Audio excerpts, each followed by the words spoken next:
என்னை தேடி ஒருத்தர் வந்தார். எனக்கு ரொம்ப நாளா ஒரு சந்தேகம், அதுக்கு உங்களை கேட்டு விளக்கம் பெறணும்னு வந்திருக்கிறேன்னார். என்ன உங்க சந்தேகம்னு கேட்டேன். யாரு என்ன பார்த்தாலும் உடனே முகத்தை திருப்பிட்டு போடுறாங்க சார், அதுக்கு என்ன காரணம்னு எனக்கு தெரியல, அதுதான் உங்களை கேட்டு தெரிஞ்சுக்கலாம்னு வந்திருக்கிறேன்னார். உங்களுக்கே தெரியலன்னா எனக்கு எப்படி தெரியும்னு, இருந்தாலும் உங்களுக்கு அனுபவம் இருக்குமேன்னார். அது சரி, உங்ககிட்ட பிரியமா பேசுற நண்பர்களே கிடையாதா அப்படின்னு கேட்டேன். அப்படி யாருமே இல்லைங்க அப்படின்னார். அப்படின்னா உங்ககிட்ட தான் ஏதோ குறை இருக்கு, உங்க பழக்க வழக்கத்தை கொஞ்சம் மாத்திக்கிட்டா எல்லாம் சரியா போடும் அப்படின்னு. என்ன செய்ய சொல்றீங்கன்னார். உங்களுக்கு நிறைய நண்பர்கள் தேவைன்னு, கிடைக்க மாட்டேங்கிறாங்களேன்னார். அதுக்கு சில வழிகள் இருக்குன்னு. அப்படியானார். அதிகமா நமக்கு நண்பர்கள் கிடைக்கணும்னா அதுக்குன்னு சில உத்திகள் இருக்கிறதாக அமெரிக்க எழுத்தாளர் ஒருத்தர் சொல்லியிருக்கிறார். சரி, அப்படி அவர் என்னதான் சொல்லியிருக்கிறார் அப்படின்னா வரிசையா சொல்றேன் கேட்டுங்க அப்படின்னு சொல்லி அவர்கிட்ட சொல்ல ஆரம்பிச்சேன். அதாவது முதல்ல நாம தெரிஞ்சுக்க வேண்டியது என்னன்னா, எப்ப பார்த்தாலும் நம்மளை பத்தியே பேசிட்டு இருக்க கூடாது. நமக்கு எதிரில் உட்கார்ந்து இருக்கிறவங்க நிறைய பேசுறதுக்கு வாய்ப்பு கொடுக்கணும். அவர் பேசுற விஷயம் எதுவா இருந்தாலும் எப்படி இருந்தாலும் ஆமா நல்லது அப்படின்னு சொல்லி ஏத்துக்கணும். இது முதல் கருத்து. ரெண்டாவது என்ன சொல்றாங்கன்னா, கூடுமான வரைக்கும் யாருகிட்டையும் அனாவசியமா வாதம் பண்ணிட்டு இருக்க கூடாது.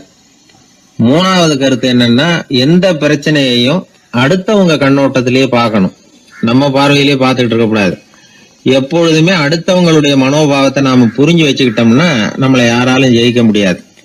நாலாவது கருத்து என்ன சொல்றாங்கன்னா, ஒருத்தர்கிட்ட பேச ஆரம்பிக்கும் பொழுது இயல்பா அன்பா ஆரம்பிக்கணும். இப்போ உதாரணத்துக்கு ஒண்ணு சொல்லணும்னா, உங்களுக்கு இந்த சட்டை ரொம்ப பொருத்தமா இருக்குதே அப்படின்னு ஆரம்பிக்கலாம். அதை விட்டுட்டு அன்னைக்கு என்ன சார் என்ன அம்போன்னு விட்டுட்டு போயிட்டீங்க அப்படின்னு ஆரம்பிக்க கூடாது. ஐந்தாவது விஷயம், நம்முடைய தவறுகளை தயக்கம் இல்லாம ஒத்துக்கணும், அப்படி ஒப்புக்கொள்ள கூச்சப்படக்கூடாது. ஆறாவது கருத்து என்னன்னா, அடுத்தவங்க அபிப்பிராயங்களுக்கு மதிப்பு கொடுக்கணும்.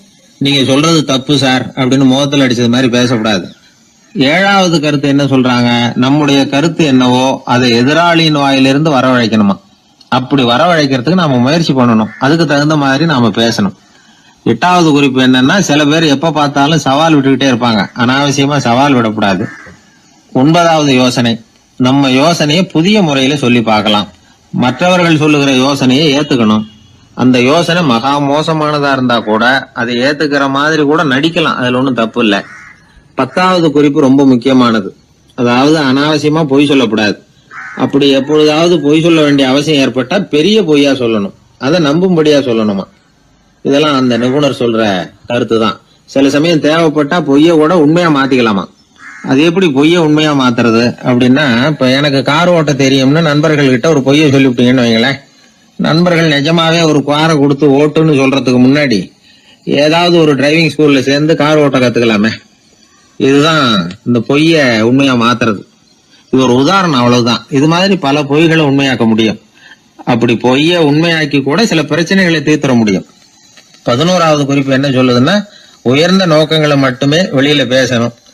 உள் மனசு எவ்வளவு ஒட்டடை படிஞ்சு கிடந்தாலும் பரவாயில்ல. 12வது குறிப்பு, நல்ல நண்பர்களை தேடித்தான் பெறணும், அவங்க அவ்வளவு சுலபமா கிடைச்சிட மாட்டாங்க. இவ்வளவும் அனுபவசாலிகள் சொல்லி இருக்கிற குறிப்புகள். இந்த ஆலோசனைகளின்படி நடந்தா நமக்கு நல்ல நண்பர்கள் கிடைப்பாங்க. அதுக்கப்புறம் நமது வாழ்க்கை வெற்றி இருக்கிற திசையை நோக்கி வேகமா நகர ஆரம்பிக்கும். இந்த காலத்திலேயே நல்ல நண்பர்கள்லாம் எத்தனையோ பேர் உண்டு. ஒருத்தர் ரொம்பவும் கவலையோட நின்றுகிட்டு இருந்தார், கண்கள் கலங்கி போயிருந்தது, கிட்டத்தட்ட அழுதுகிட்டு இருந்தார். ஏன் சார் இப்படி அழறீங்க, என்ன ஆச்சு உங்களுக்குன்னு கேட்டேன். ஒரு மெதுவா கண்ணை தொடச்சிக்கிட்டு, என்னுடைய நண்பன் ஒருத்தன் ஒரு நாள் கோவத்துல என்ன பார்த்து உன்னோட ஒரு வருஷத்துக்கு பேச மாட்டேன் போன்னு சொல்லிவிட்டான், சபதம் போட்டுட்டான் அப்படின்னாரு. அதுக்காக இப்படி கவலைப்படுறீங்கன்னு கேட்டேன். அவரு சொன்னார், அதுக்காக கவலைப்படல சார், அந்த ஒரு வருஷ கேடு என்னோட முடியுது, நான் அதை நினைச்சு எழுதிட்டு இருக்கிறேன் அப்படின்னா. இப்படிப்பட்ட நண்பர்களும் உண்டு. அதனால நல்ல நண்பர்களா பார்த்து நமக்கு சேர்த்துக்கிட்டோம்னா நம்ம வாழ்க்கையில எந்த முயற்சி எடுத்தாலும் அதுல சுலபமா வெற்றி கிடைக்கும். ஒருத்தர் ரொம்ப கவலையோட வந்தார். ஏன் இப்படி ஒரு மாதிரியா வர்றீங்க அப்படின்னு கேட்டேன். அவர் என்ன நிமிர்ந்து பார்த்தார். என்ன பார்த்து ஒருத்தன் பைத்தியம்னு சொல்லிவிட்டான் சார், அவன் அப்படி சொன்னதுக்கு அப்புறம் தான் நான் இப்படி ஆயிட்டேன்னாரு. அதுக்காக நீங்க பெருமைப்படுங்க, வருத்தப்படாதீங்கன்னு. அவருக்கு ஒன்னும் புரியல. அவரு என்ன ஒரு மாதிரியா பார்க்க ஆரம்பிச்சுட்டார். நான் உடனே ஓஷோ சொல்லி இருக்கிற சில கருத்துக்களை அவர்கிட்ட எடுத்து சொன்னேன். இத பாருங்க, இந்த உலகத்துல பல பெரிய மேதாவிகள்லாம் சாதாரண மக்கள் கண்ணுக்கு பைத்தியமா தான் தெரிஞ்சிருக்கிறாங்க அப்படின்னு விவரத்தை சொன்னேன். ஏன்னா மத்தவங்க மாதிரி அவங்க கவலைப்படுறது இல்ல, எதுக்கும் இறுக்கம் அடையறது இல்ல, சாவை கண்டு பயப்படுறது இல்ல, அற்பமான மகிழ்ச்சிக்கு ஆசைப்படுறது இல்ல. அவங்க முழுமையா வாழறாங்க. மத்தவங்கள இது பாதிக்குது. ஏன்னா இவங்களால அவங்க மாதிரி அலட்டிக்காம இருக்க முடியறது இல்ல. அதனால வெறுக்க ஆரம்பிச்சு விடுறாங்க. அவன் கிடக்குறான் பைத்தியக்காரன் அப்படின்னு சொல்லி அவங்களுக்குள்ளேயே ஆறுதல் அடையறதுக்கு முயற்சி பண்றாங்க. இதுதான் இன்னைக்கு உலகத்துல நாம பாத்துக்கிட்டு இருக்கிறது. ஆனா ஒரு உண்மை என்ன தெரியுமா? இந்த உலகத்துல பைத்தியக்காரர்களும் புத்தி சுவாதீனம் இல்லாதவங்களும் தான் மகிழ்ச்சியாவும் கொண்டாட்டமாவும் இருக்க முடியும். அதனால நமக்கெல்லாம் புத்தி சுவாதீனத்துடன் கூடிய ஒரு பைத்தியக்காரத்தன்மை இருக்கிறது நல்லதுதான். அப்படி இருந்தாதான் வாழ்க்கையை கொண்டாட முடியும். ஒரு மனநல மருத்துவமனையில ஒருத்தர் சிகிச்சைக்காக சேர்ந்திருந்தார். சேர்ந்து 1 வருஷம் ஆச்சு. தான் குணமாயிட்டோங்கிறது அவருக்கு தெரிஞ்சு போச்சு. டாக்டர் கிட்ட விவரத்தை சொன்னார். இது மாதிரி எனக்கு மனசுல தோணுதுங்க, நான் தெளிஞ்சுட்டேன் போல இருக்கு அப்படின்னு அவர் சொல்லியிருக்கிறார். அவரும் சொன்னார், நீங்க சொல்றது சரியாதான் இருக்கும், இருந்தாலும் உங்களை இங்கேயே வச்சிருந்து சில சோதனைகள்லாம் பண்ணி பார்த்துட்டு அதுக்கப்புறம் வீட்டுக்கு அனுப்புறோம் அப்படின்னார். சரிங்கன்னார் அவரு. அதே மாதிரி அவரை மேற்கொண்டு கொஞ்ச நாள் தங்க வச்சு சோதனைகள்லாம் பண்ணி பார்த்துட்டு இவர் சொல்றது உண்மைதான்னு தெரிஞ்சது. இவர் புத்தி சுவாதீனம் சரியா இருந்தது. இவர் நல்ல நிலைமைக்கு வந்துட்டாருங்கிறது டாக்டருக்கு புரிஞ்சது. அதுக்கப்புறம் சரி, நீங்க சொன்னது சரி, இனிமே நீங்க வீட்டுக்கு போகலாம் அப்படின்னு சொல்லி அனுப்பி வச்சார். இவர் வீட்டுக்கு வந்துட்டார். அதுக்கப்புறம் இவர் தன்னுடைய அனுபவங்களை சொன்னாராம். எப்படி இருந்தது மருத்துவமனை வாழ்க்கை அப்படின்னு கேட்டிருக்கிறாங்க நண்பர்கள்லாம். அப்போ இவர் சொன்னாராம், இத பாருங்க, நான் 1 வருஷம் பைத்தியங்களோட பைத்தியமா வாழ்ந்தேன். அதுல கொஞ்சம் கூட எனக்கு சிரமம் தெரியல. அந்த 1 வருஷமும் 1 வினாடியா போனது மாதிரி இருக்குது. ஆனா நான் புத்தி தெளிஞ்சதுக்கு அப்புறம் 1 வாரம் அவங்களோட இருந்தேன் பாருங்க, அந்த 1 வாரம் தான் எனக்கு ஒரு யுகமா தெரிஞ்சது. அவ்வளவு கஷ்டப்பட்டேன் அப்படின்னாராம். அதனால ஒரு கூட்டத்திலிருந்து வேறுபட்டு வாழறதுங்கிறது கொஞ்சம் சிரமம் தான். பைத்தியங்களுக்கு மத்தியில பைத்தியமா இருந்துடலாம், பைத்தியங்களுக்கு மத்தியில புத்தி சுவாதீனம் உள்ளவனா இருக்கிறதுக்கு ரொம்ப சாமர்த்தியம் தேவைப்படுது. அதனாலதான் இந்த உலகத்துல நாம வாழும் பொழுது மற்றவர்களை அனுசரிச்சு வாழணும். பைத்தியங்களுக்கு மத்தியில பைத்தியமா இருந்தாதான் சுகம் அப்படிங்கிறது தான் இவங்க சொல்ல வர்ற உண்மை. ஹிட்லர் ஒரு சமயம் ஒரு பைத்தியக்கார ஆஸ்பத்திரிக்கு போனாராம் பார்வையிடறதுக்காக. மன நோயாளிகளை எல்லாம் வரிசையா நிறுத்தி வச்சிருந்திருக்கிறாங்க. அவர் வந்த உடனே எல்லாரும் ஹிட்லர் வாழ்கன்னு கத்தணும் அப்படின்னு அங்க உள்ள டாக்டர் சொல்லி வச்சிருக்கிறார். ஏற்கனவே சொல்லி வச்சிருக்காரு, ஹிட்லர் வரப்போறார், வந்தது எல்லாரும் ஹிட்லர் வாழ்கன்னு நீங்க சொல்லணும், கத்தணும்னு சொல்லி வச்சிருக்காரு. சரின்ட்டு நிக்கிறாங்க. ஹிட்லர் வந்தார். சொல்லி வச்சது மாதிரி எல்லாரும் கத்துனாங்க, ஹிட்லர் வாழ்கன்னு. ஒருத்தர் மட்டும் கத்தாம அமைதியா நின்றுகிட்டு இருந்தார். ஹிட்லர் அவர்கிட்ட போய், ஏன் நீங்க மட்டும் ஹிட்லர் வாழ்கன்னு சொல்லாம நிக்கிறீங்கன்னார். அதுக்கு அவர் மெதுவா, நான் பைத்தியக்காரன் இல்ல, டாக்டர் அப்படின்னாராம். அதனால பைத்தியங்களோடு பைத்தியமா வாழறதுங்கிறது ஒரு சுகம். இந்த உலகத்துல ஏற்கனவே நான் சொன்னது மாதிரி பைத்தியக்காரர்களும் புத்தி சுவாதீனம் இல்லாதவங்களும் தான் மகிழ்ச்சியாகவும் கொண்டாட்டமாகவும் இருக்க முடியும். அதனால புத்தி சுவாதீனத்துடன் கூடிய ஒரு பைத்தியக்காரத்தன்மை நமக்கு தேவை. அந்த நுட்பத்தை புரிந்து கொண்டு நம்முடைய வாழ்க்கையை நாம கொண்டாடுவோம். 11ஆம் நூற்றாண்டுல ஒரு புகழ்பெற்ற இறைநேச செல்வர் வாழ்ந்து வந்தார். அவர் பேரு அப்துல்லா ஹிஸ் சௌமை. இப்போ சோவியத் ரஷ்யாவில் உள்ள ஜீலான்கிற நகரத்தோட புறநகர் பகுதியில நீப்புன்னு ஒரு ஊர், அங்கதான் அவர் இருந்தார். அவருக்கு ஒரு ஆப்பிள் தோட்டம் இருந்தது தஜ்லா நதி ஓரத்துல. அந்த தோட்டத்துல அவர் ஒரு நாள் உலாவிக்கிட்டு இருக்கிறார். அந்த சமயத்துல 20 வயசுள்ள அழகான இளைஞர் ஒருத்தர் அவர் முன்னாடி வந்து நின்னார். என்ன நீங்க மன்னிக்கணும்னார். இவருக்கு ஒன்னும் புரியல. யாரப்பா நீ என்ன கெடுதல் பண்ணுன, நான் எதுக்கா உன்னை மன்னிக்கணும் அப்படின்னு கேட்டார். ஐயா, என் பேரு அபு சாலிஹ் மூசா. இங்க இருந்து 4 கல் தொலைவில் இருக்கக்கூடிய இதே தஜ்லா நதி ஓரத்துல தான் நான் இருக்கிறேன். நேத்து மத்தியானம் எனக்கு ஒரு நல்ல பசி. அந்த நேரம் ஒரு ஆப்பிள் பழம் இந்த நதியில மிதந்து வந்தது. அவசரத்துல அதை எடுத்து சாப்பிட்டுட்டேன். சாப்பிட்டதுக்கு அப்புறம் தான் அப்படி செஞ்சது பெரிய தவறுங்கிறத உணர்ந்தேன். ஒரு பொருளுக்கு உரியவர்கள் யாரோ அவங்க அனுமதி இல்லாம அந்த பொருளை சாப்பிடுறது ஹராமாகும். ஹராமான அந்த பழம் என் வயத்துக்குள்ள போனதுல இருந்து எனக்கு நிம்மதி இல்ல. ராத்திரி பூரா தூங்கவே முடியல. காலையில எழுந்திரிச்சதும் இந்த நதி ஓரமா பாத்துக்கிட்டே வந்தேன். உங்க தோட்டத்தை பார்த்தேன். ஒரு மரத்தோட கிளை தண்ணியில தொட்டுக்கிட்டு இருக்கிறத பார்த்தேன். அதனால நான் சாப்பிட்ட பழம் இங்க இருந்து தான் வந்திருக்கணும். அந்த பழத்துக்கு உரியவர் நீங்க தான். நீங்க என்ன மன்னிச்சாதான் நான் சாப்பிட்ட பழம் ஹலாலா, குற்றம் நிவர்த்தியாகும். தயவு பண்ணி மன்னிக்கணும் அப்படின்னு கண்கலங்க கேட்டுக்கிட்டார். இத கேட்ட இந்த சௌமையை ஆச்சரியத்தோட அந்த இளைஞரை கூர்ந்து கவனிச்சார். இந்த அளவுக்கு நேர்மையான ஒரு நல்ல மனுஷனை விட்டுறக்கூடாது அப்படின்னு மனசுக்குள்ள முடிவு பண்ணிட்டார். நிமிர்ந்து அந்த இளைஞரை பார்த்தார். இதுக்கு நீ தண்டனையை ஏத்துக்கத்தான் வேணும்னார். எதுவா இருந்தாலும் ஏத்துக்கிறதுக்கு தயார்னார் அவர். இதுக்கு தண்டனையா 12 வருஷ காலம் நீ இங்க பணிவிடைகள் செய்யணும்னார். பணிவிடை செய்யறது என்னுடைய பாக்கியமா நினைக்கிறேன் அப்படின்னு சொல்லிவிட்டு மகிழ்ச்சியோட அந்த தண்டனையை ஏத்துக்கிட்டார். 12 வருஷம் முடிஞ்சது. அந்த 12 வருஷ காலத்துல அந்த இளைஞரோட வயசும் தகுதியும் ஆன்மீகம் வளர்ந்தது. கடைசியில் அந்த பெரியவர் அந்த இளைஞரை கூப்பிட்டார். இத பாருப்பா, இன்னையோட உன் பணியுடைய காலம் 12 வருஷம் முடிஞ்சது. ஆனா தண்டனை இதோட முடிஞ்சுட்டதா நினைக்காத, அது இன்னமும் முடியல. கடைசியா இன்னும் ஒரு தண்டனை பாக்கி இருக்கு, அதை நீ ஏத்துக்கணும்னார். எதுவா இருந்தாலும் ஏத்துக்கிறதுக்கு சித்தமா இருக்கிறேன் இவர். எனக்கு ஒரு மகள் இருக்கிறா, அவளுக்கு 2 கண்ணும் தெரியாது, 2 காதும் கேட்காது, 2 காலும் செயல்படாது. அவளை நீ கல்யாணம் பண்ணிக்கணும் அப்படின்னார் பெரியவர். இத கொஞ்சமும் ஒரு எதிர்பார்க்கல.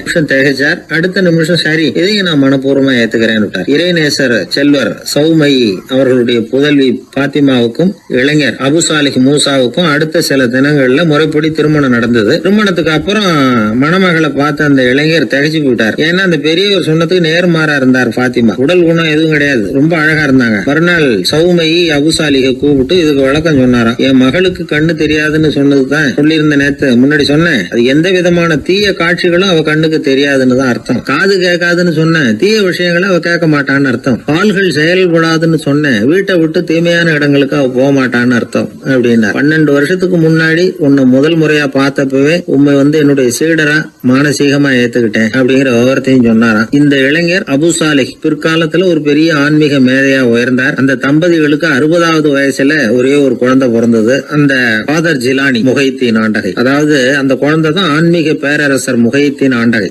அப்படி அந்த கதையை சொல்லுவாங்க பழைய இதை. அப்படிப்பட்ட பெரியவர்களுடைய வாழ்க்கை தான் நமக்கு வழிகாட்டணும். எனக்கு ஒரு சிநேகிதன், அவன் சொன்னான், டேய் என்னுடைய மாமனார் கூட தன்னுடைய பொண்ணை எனக்கு திருமணம் பண்ணி கொடுக்கறதுக்கு முன்னாடி ஒரு செய்தியை சொன்னார். பொய்ன்னு அப்புறமா தான் தெரிஞ்சது அப்படின்னா. என்ன சொன்னார்னு கேட்டோம். என் பொண்ணு மாசத்துக்கு ஒரு தடவை ஏதாவது கோபம் வந்தா கையில கிடைக்கிறத எடுத்து உங்க மேல எரிவா, நீங்க தான் அனுசரிச்சு நடந்துக்கணும்னு சொன்னார் அப்படின்னா. அப்படி அவர் சொன்னது பொய்யா அப்படின்னு கேட்டேன். ஆமா, அவர் மாசம் ஒரு தடவைன்னு அவர் சொன்னது பொய், தினம் ஒரு தடவை அப்படி செய்யறா, இதுதான் உண்மை அப்படின்னா. பேராசிரியர் கல்கி ரேடியோவில் பேசியிருக்காரு, சென்னை ரேடியோவில். எப்போ 1938 1938 ஜூலை மாதமா ஏதோ ரேடியோ ஆரம்பிச்சுது, சென்னை வானொலி ஆரம்பிச்சிருக்காங்க. அது ஆரம்பிச்சு 6வது நாள் கல்கி பேசியிருக்காரு. அதில் அவர் சொல்லுவார், நீ சொல்றதை எதை சொன்னாலும் சுருக்கமாக சொல்லு, தேவைக்கு அதிகமாக வளர்த்தாத, சுவாரஸ்யமாக சொல்லு, அதுதான் சிறுகதைக்கு இலக்கணம்னு பேசியிருக்காரு. நான் அதை போட்டு கேட்டிருக்கேன். அதை பார்த்தா அதில் அவருக்கு ஒரு உதாரணமே கொடுத்துருப்பாரு. அதில் அதாவது சொல்றத சிறுகதை, தமிழில் சிறுகதைன்னு அவருக்கு தலைப்பு. அந்த பேச்சில் சிறுகதைன்னா என்னன்னா சிறுசா இருக்கணும், அதில் ஒரு கதை இருக்கணும், அதான் சிறுகதைன்னு அவர் விளக்கம் கொடுக்குறாரு கல்கி. கதைன்னா என்னன்னா ஒரே ஒரு ஊர்ல அப்படின்னு ஆரம்பிச்சா அப்புறம் என்ன அப்படின்னு கேட்க தோணுது இல்ல, அப்படி இருக்கணுமா. ஒரு வரியை படிக்கும் பொழுது அடுத்த வரி என்ன அப்படின்னு நமக்கு ஆர்வத்தை தூண்டணும், அதுதான் கதை அம்சங்கிறது. சிறுன்னா தேவைக்கு அதிகமா வளர்த்தாத, சிறு கதைன்னா தேவைக்கு அதிகமா ஒரு வார்த்தையை கூட போடாதே அப்படின்னு சொல்லி, அதான் சிறுகதையினுடைய இலக்கணம் அப்படின்னு சொல்லிட்டு அதுக்கு ஒரு உதாரணம் போட்டிருக்காரு. சிறுகதை இலக்கணம் என்னன்னா, அதாவது ஒரு நாள் காஞ்சிபுரம் உபய வேதாந்த தேசிக சுவாமிகள் தன் வீட்டு வேலைக்காரன் குப்பனை கூப்பிட்டு, அடே குப்பா, நீ உடனே ஸ்ரீபெரும்புதூர் ஓடி போய் அங்கே இருக்கிற திருவேங்கடாச்சாரியை சந்தித்து, திருக்குடந்தையில இருந்து இங்கே வந்திருக்கிற திருநாராயண ஐயங்கார் சுவாமிகள் திருக்கோவில் ஆராதனைக்கு திருத்துழாய் எடுத்து திரும்புகையில் திருக்குளத்தில் திருப்பாசி வழுக்கவே திருவடி தவறி வீழ்ந்தார் என்று சொல்லிவிட்டு வா அப்படின்னு எழுதினாலும். குப்பன்ட்ட வேலைக்காரன்ட்ட சொல்லிவிட்டு, என்னடா சொல்லிருவியா, நான் சொன்னதானே, சொல்லிடுறேன் சாமி எனக்கு தெரியும்ன்றான். எப்படி சொல்லுவதை என்கிட்ட ஒருத்தர் இங்கே சொல்லி காட்டுன்னு இருக்காரு. அப்ப அவன் சொன்னான், குப்பம் என்ன சாமி, கும்மோனு சாமி குட்டையில ஒண்ணான்னு சொல்லணும், அவ்வளவுதானே. இதை நான் சொல்லிட்டு போறேன், இது என்ன பெரிய விஷயம் அப்படின்னா. இதை சொல்லிவிட்டு கல்கி சொல்றாரு, சிறுகதையின் இலக்கணம் அந்த குப்பனுக்கு தெரிந்திருக்கிறது, உபய வேதாந்த தேசிக சுவாமிகளுக்கு புரியவில்லை அப்படின்னு ஒரு கல்கி. அப்பவே அது எதை சொன்னாலும் சுருக்கமா சொல்றது, இந்த வேடிக்கையா சொல்றது, அதெல்லாம் மனிதர்கள்ட்ட சக மனிதர்கள்ட்ட ஒரு பிரியத்தை ஏற்படுத்த நல்ல ஒரு கவர்ச்சி, அந்த கதையை படிக்கணும்னு தோணும். அப்படிதான், அதனாலதான் அந்த விஷயங்களை சேர்த்து சேர்த்து வானொலியிலையும் தொலைக்காட்சியிலும் நாங்க உபயோகப்படுத்துறோம். வானொலியிலேயே ரொம்ப, தொலைக்காட்சியிலேயே கூட நிறைய சுவாரஸ்யமான அனுபவங்கள் நம்ம வாழ்க்கையிலேயே நடக்கும். நிறைய வாழ்க்கையிலேயே கூட. இப்போ நான் இது முதல்ல திருநெல்வேலியில தான் ரேடியோவில் சேர்ந்தேன், திருநெல்வேலி ரேடியோவில். அப்போ முத போய் என்னை பேட்டி எடுக்கிறதுக்கு மைக்கெல்லாம் கொடுத்து எங்கள் டைரக்டர் ஒருத்தர் அனுப்புனார். யாருக்கிட்டன்னா, இந்த டனல் தங்கவேலுன்னு ஒரு நடிகர் இருந்தார், கே.ஏ. தங்கவேலுன்னு ஒரு பிரபலமான நகைச்சுவை நடிகர்.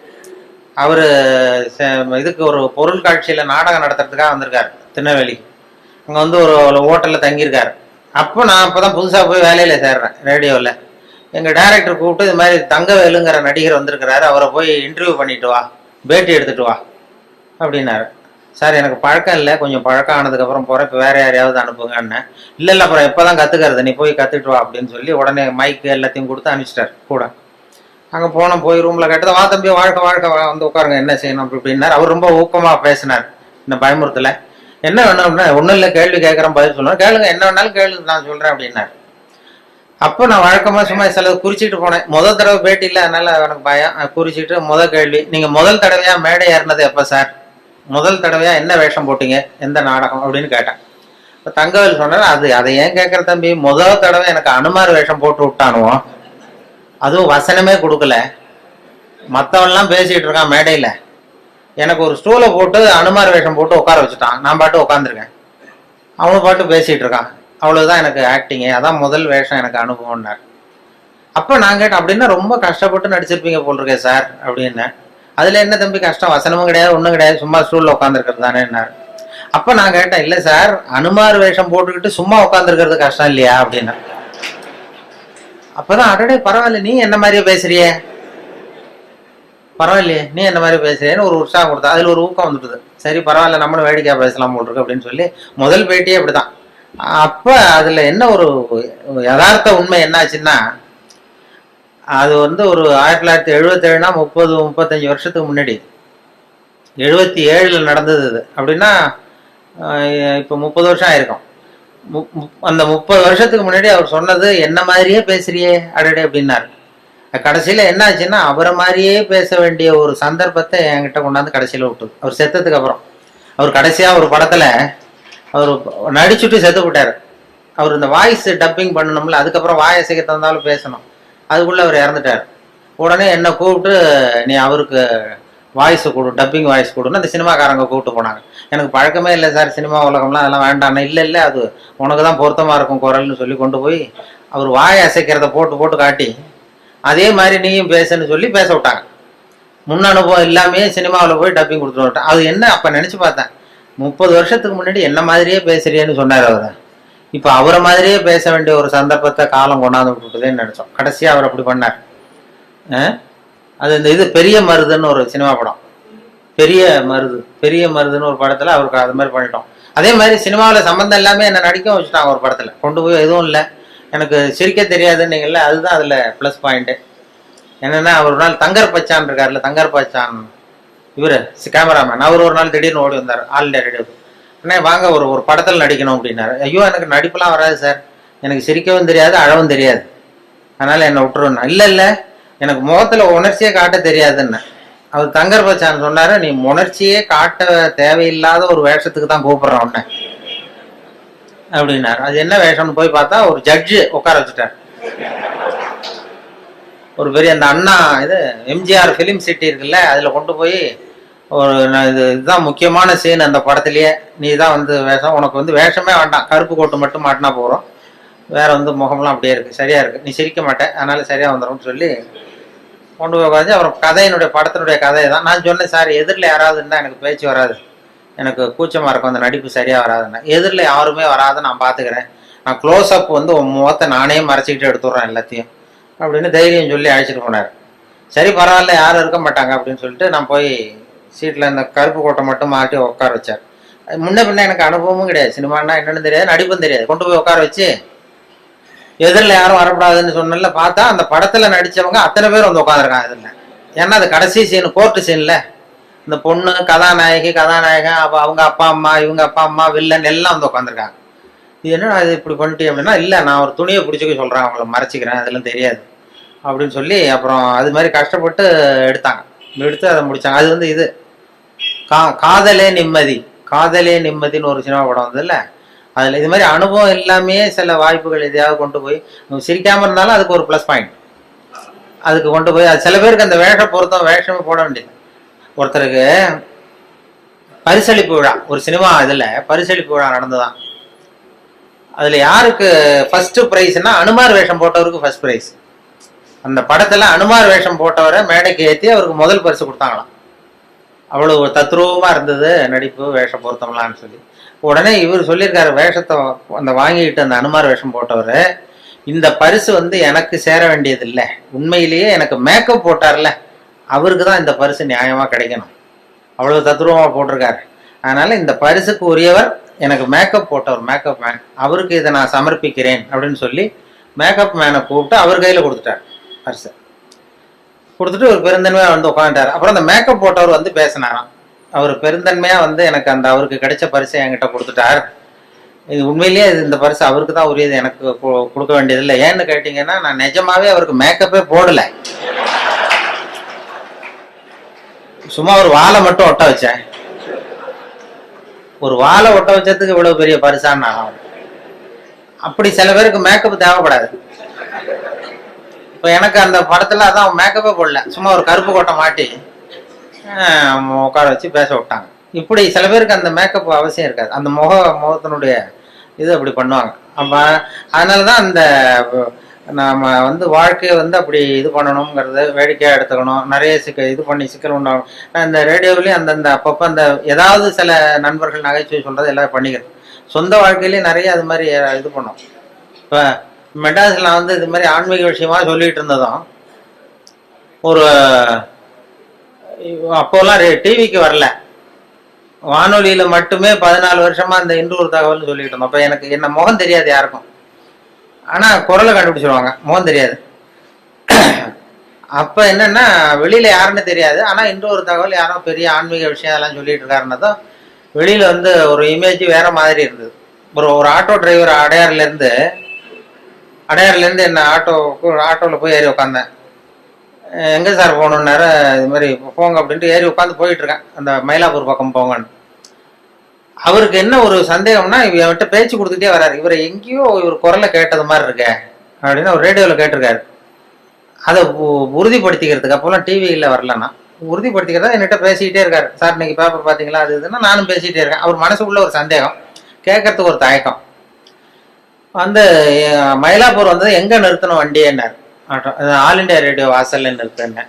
அவர் புரிஞ்சுக்கிட்டார், ஆஹா இவர் தான் நம்ம தேடின ஆள் அப்படின்னு. ஆல் இண்டியா ரேடியோ கேட்டுக்கிட்ட கொண்டு போய் நிறுத்தி இறங்கினதும் நான் காசை கொடுத்துட்டு உள்ள போனேன். உள்ள போறப்ப சார் ஒரு நிமிஷம் நில்லுங்கன்னார். என்ன பண்ண, இந்த ரேடியோவில் ஒருத்தர் இன்று ஒரு தகவல்னு சொல்லிட்டு இருக்காரு, அது நீ தானா அப்படின்னா. ஆமா நான் தான் அப்படின்னதும் அப்படியே அதிர்ச்சி ஆனது மாதிரி பார்த்தாரு. என்ன பார்த்துட்டு என்ன சார் பேண்ட்லாம் போட்டிருக்கீங்க அப்படின்னாரு. என்னப்பா இது இல்லை சார், நான் தாடிலாம் வச்சுக்கிட்டு இருப்பீங்கன்னு நினைச்சேன், தாடி வச்சுக்கிட்டு ஒரு காவி வேஸ்ட் கட்டிக்கிட்டு இருப்பீங்கன்னு நினைச்சேன். ஆனா அது மாதிரி அந்த முகத்தை பார்க்காதப்ப அந்த அப்படி ஒரு இமேஜை உண்டு பண்ணும். ஒரு அம்மா ஒரு நாள் ஒரு பொண்ணை கூப்பிட்டுட்டு என்கிட்ட ஆசீர்வாதம் வாங்க வந்துட்டு ஆல் இண்டியா ரேடியோக்கு வந்து வேலூர் பக்கத்துல இருந்து ஒரு நாள் சாயந்தரம் 5 மணிக்கு என் கூட வேலை பார்க்குறவங்கலாம் இதுல வந்து கேசினோவில் ஒரு அருமையான இங்கிலீஷ் படம் போட்டிருக்கான், வா போய் பார்ப்போம்னு எனக்கு கூப்பிட்டுட்டு இருக்கிறாங்க நண்பர்கள். அலுவலகத்தில் வேலை பார்க்குறோம், சரின்னு புறப்பட்டு இருக்கேன் சினிமாவுக்கு. அப்போ யாரோ ஒரு அம்மா வந்திருக்குது உன்னை தேடின்னு ரிசப்ஷன்ல இருந்து சொல்றாங்க. யார் இந்த நேரத்துலனா ஏதோ வேலூர் பக்கத்துல இருந்து வந்திருக்கிறாங்க 2 பேர். அப்புறம் வர சொல்லு அப்படின்னு பார்த்தா வந்ததும் சார் இந்த இன்று ஒரு தகவல் சொல்றது யார், நான் தான் அப்படின்னேன். உங்களை தான் சார் பார்க்க வந்தோம் அப்படின்னா. என்னம்மா பண்ணணும் அப்படின்னா என் பொண்ணுக்கு ஆசீர்வாதம் பண்ணணும் சார், நாங்கள் சினிமாவுக்கு புறப்பட்டு இருக்கோம் இங்கிலீஷ் படத்துக்கு, நீங்கள் என்னம்மா தப்பா நினைச்சிட்டு வந்துட்டீங்கன்னு நினைக்கிறேன். இல்லை சார் உங்ககிட்ட தான் ஆசீர்வாதம் வாங்கணும்னது. இல்லைம்மா நான் வந்து சொந்தமாக எதுவும் சொல்லலை, பெரியவங்க சொல்ற கருத்தை வந்து ரேடியோவில் சொல்லிட்டு இருக்கேன், அதனால என்னையே பெரிய மகானா நினைச்சிட்டு நீங்க வந்துட்டீங்க, அதனால நீங்க நினைச்சது தப்பு அப்படின்னா. இல்லை சார் உங்களை பத்தி உங்களுக்கு தெரியாது சார், எங்களுக்கு தான் தெரியும். இப்போ என்ன பண்ணணும்னு விபூதி பூசி விடுங்க சார், என் பொண்ணுக்கு சீக்கிரம் கல்யாணம் ஆகணும், விபூதி பூசி விடுங்க சார் அப்படின்னு. விபூதி நானே பூசலியம்மா எங்கேருந்து கொண்டு வரணும்னா நானே கொண்டு வந்திருக்கேன் சார் கையோடங்க. உடனே சரின்னு அது ஒத்துன்னு காலில் விழுந்தது. உடனே அவங்ககிட்ட விபூதி வாங்கி பூசிட்டு உனக்கு சீக்கிரம் கல்யாணம் ஆகிடும் போயிட்டு வாமா அப்படின்னு அனுப்பிச்சிட்டேன். அனுப்பிச்சது என் கூட இருக்கிற பசங்கள்லாம் இருக்கிறாங்கல்ல ரேடியோவில் வேலை பார்க்குறான், அவன்லாம் என்ன ரொம்ப விஷமத்தனமாக பார்க்குறான். நாங்கள்லாம் 10 வருஷம் 15 வருஷமா ரேடியோவில் வேலை பார்க்குறோம், நீ வந்து 5 வருஷம் தான் ஆச்சு, அதுக்குள்ள வந்து ஆசீர்வாதம் பண்ண ஆரம்பிச்சிட்டியே அப்படின்னு இது பண்ணா. இருக்கட்டப்பா அப்படின்னு அவரும் போயிட்டோம். அப்புறம் பார்த்தா ஒரு 2 மாசம் கழிச்சு அந்த அம்மா வந்து சார் உங்க ஆசீர்வாதத்தினால கல்யாணம் நிச்சயம் ஆயிட்டுது சார் அப்படின்னது. ஆஹா நமக்கு ஏதோ பெரிய அருள் இருக்குன்னு நான் உடனே முடிவு பண்ணிட்டு சரி ஏதோ விஷயம் இருக்கு, நம்ம ரிட்டையர் ஆனதுக்கு அப்புறம் ஒரு ஆசிரமம் ஒன்று போட்டுடலாம் அப்படின்னு சொல்லி அப்படின்னா அப்ப கூட சினிமாவுக்கு வந்தவன் அப்படி ஒரு ஐடியா இருந்தா என்ன சிஷ்யனா சேர்த்துக்கிடாங்கிறான். இப்படி பண்ணிட்டு அப்போ அந்த மாத்திருபூதம்னு ஒரு டாக்டர் இருக்காருல்ல அவர் வந்தார். அவர் இப்போ இல்லை, அந்த மாத்திருபூதம் இந்த டிவிலாம் வருவார், அவர் ரேடியோவுக்கு அடிக்கடி வருவார். நான் அவர்கிட்ட கேட்டேன் சார் இது மாதிரி, அவர் மனோதத்துவ டாக்டர், நான் ஒரு பொண்ணுக்கு வந்து விபூதி பூசி விட்டேன் சார், அதுக்கு வந்து கல்யாணம் நிச்சயம் ஆயிட்டுது. நான் ஆசீர்வாதம் பண்ணி 1 மாசத்துலயே கல்யாணம் நிச்சயம் ஆயிட்டுது அப்படின்னா எனக்கு ஏதாவது அருள் இருக்கா அப்படின்னு கேட்டேன் அவர்கிட்ட. சைக்காலஜியில் என்ன சொல்றீங்க அப்படின்னு.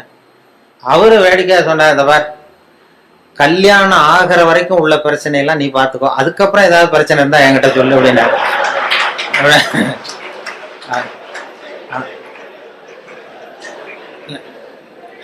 இல்லை சார், இது வந்து இல்லை, உங்க சைக்காலஜியில் என்ன சொல்றீங்க அதை சொல்லுங்க, இது மாதிரி நான் நடந்ததுன்னு. உடனே அவர் சொன்னார், அது வந்து டாமினோ எஃபெக்ட்னு பேராம். சைக்காலஜியில் டாமினோ எஃபெக்ட்னு பேர். அது எப்படின்னா, ஒரு செங்கல்ல வச்சு சின்ன பிள்ளையில விளையாடுறது உண்டு, வரிசையாக அடுக்கி வச்சு ஒரு கல்லை தள்ளி விட்டா அது இன்னொரு கல்லில் விழும், அது இன்னொரு கல்லில் விழும். ஒரு புத்தகத்தை கூட அப்படியே செங்குத்தா நிறுத்தி இப்படியே வரிசையாக நிறுத்தி விடுறது. ஒரு புத்தகத்தை தள்ளி விட்டிங்கன்னா அது அடுத்த புத்தகத்தில் விழும், அடுத்த புத்தகத்தில் அப்படியே போயிட்டே இருக்கும். இது மாதிரி வந்து எண்ணங்கள் வந்து ஒருத்தட்டேருந்து இன்னொருத்தட்ட பரவிட்டே இருக்குமா. இது சைக்காலஜியில் டாமினோ எஃபெக்ட்னு பேராம். அது என்னன்னா, நான் ஒரு 10 பேருக்கு விபூதி பூசி விட்றேன்னு வைங்க. விபூதி என்கிட்ட வந்து ஒரு 10 பொண்ணுங்க நான் ஆசீர்வாதம் பண்ணுறேன், கல்யாணம் ஆகணும் சீக்கிரம்னு. அது எப்படியும் 7-8க்கு கல்யாணம் ஆகிடும். நான் விபூதி பூசினாலும் பூசலைன்னாலும் கல்யாணம் ஆகிடும். அவங்க என்னன்னா, அந்த மாப்பிள்ளை தேடுற நேரத்தில் தான் அந்த ஆசீர்வாதமே வாங்க வர்றாங்க. அது வந்து பிறந்த குழந்தையே தூக்கிட்டு வந்து காலில் போட்டு சீக்கிரம் கல்யாணம் ஆகணும்னா போய் சொல்றது இல்லை யாரும். அவங்களே ஒரு முயற்சி பண்ணிட்டு இருக்கிற நேரத்துல தான் ஆசீர்வாதம் வாங்க வராங்க. நீ அப்படி ஆசீர்வாதம் பண்ணும்போது 10ல் ஒரு 8 பேருக்கு நிச்சயமா கல்யாணம் ஆகிடும், அவங்கள தேடி பிடிச்சிருவாங்க. அவங்க என்ன பண்றாங்கன்னா, இது மாதிரி ரேடியோவில் ஒருத்தர் இன்னொரு தகவல் சொல்லிட்டு இருக்காரு, அவர்கிட்ட விபூதி பூசிக்கிட்டா உடனே கல்யாணம் ஆயிடுது அப்படின்னு இன்னொருத்தட்ட சொல்ல ஆரம்பிக்கிறாங்க.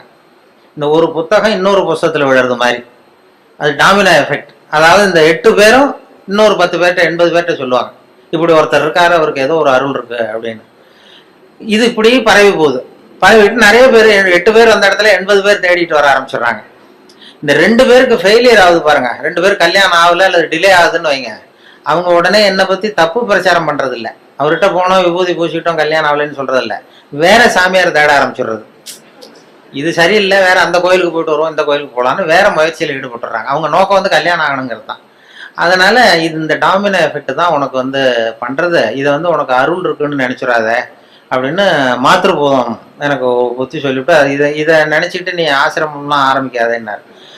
அப்பதான் நினைச்சேன், ஓஹோ, இந்த சாமியார்கள்லாம் இப்படிதான் உற்பத்தி ஆகுறாங்க போல் இருக்கு அப்படின்னு சொல்லி, ரொம்ப சுலபமா இந்த டாமினோ எஃபெக்ட் தான் இந்த சாமியார்களுக்கு கூட்டம் சேருது. அது அந்த அவங்க அந்த சைக்காலஜில அது அப்படிதான் அதுக்கு அடையாளம் கண்டுபிடிக்கிறாங்க. அப்படி வந்துடும். என்னை பத்தி தப்பான அபிப்பிராயத்தை இந்த ரேடியோவில் இமேஜை மட்டும் தெரிஞ்சுக்கிட்டு அப்படி அப்படி அப்படி எல்லாம் தேடி வர ஆரம்பிச்சிட்டாங்க நிறைய பேர். அப்படி அது மாதிரி வேடிக்கைகள் நடக்கும் அதில். அதனால அந்த இது சொல்லும்போது, இப்போ விவசாய நிகழ்ச்சிங்கிறது ரொம்ப ட்ரையாக இருக்கும், இந்த இது மாதிரி ஸ்ட்ராட்டஜிக்ஸ் மாதிரி. அதனால விவசாயத்துலேயும் நாங்கள் வந்து எதையாவது வேடிக்கையை கலந்து விட்டுறது. இப்போ கோழி பண்ணை வளர்க்குறத பற்றி பேசுவோம். கோழி பண்ணை வைக்கிறது எப்படி, எத்தனை கோழி விடணும், எப்படி தீனி போடுறதுன்னு சொல்லி ட்ரையாக சொல்லிட்டா அது வந்து ஒரு இதாக ரொம்ப அதில் வந்து எதையாவது வேடிக்கையை கலந்து கதை மாதிரி சொல்கிறது தான் வழக்கம் இந்த ரேடியோவில். அது அப்படி சொல்லுவோம். ஒருத்தர் கோழி பண்ணை வைக்கணும்னு ஆசைப்பட்டான். அவன் என்ன பண்ணுறது, போய் உடனே ஒரு கால்நடை மருத்துவர்கிட்ட போய் யோசனை கேட்க வேண்டியது தானே. அவன் நேராக போய் உள்ளூர் சாமியார்கிட்ட வைத்தியம் கேட்டான். உள்ளூர் சாமியார்கிட்ட இது மாதிரி கோழி பண்ணை ஒரு 1000 கோழியை வச்சு வளர்த்தான், பண்ணையை வச்சு. அதில் பாதி செத்து போச்சு. உடனே என்ன குறைன்னு தெரியலையேன்னு சொல்லி சாமியார்கிட்ட போய் யோசனை கேட்டான். ஒரு சாமியார் ஏதோ மந்திரம் போட்டு, நீ கோழி பண்ணை வச்சிருக்கியா, அது மேலே கூரை போட்டிருக்கியா, ஓடு போட்டிருக்கியா, அந்த கொட்டாயில் ஓடு போட்டிருக்கேன்னா அதான் தப்பு, நீ கூரையை மாற்றி சரியாக போடுவிட்டார்.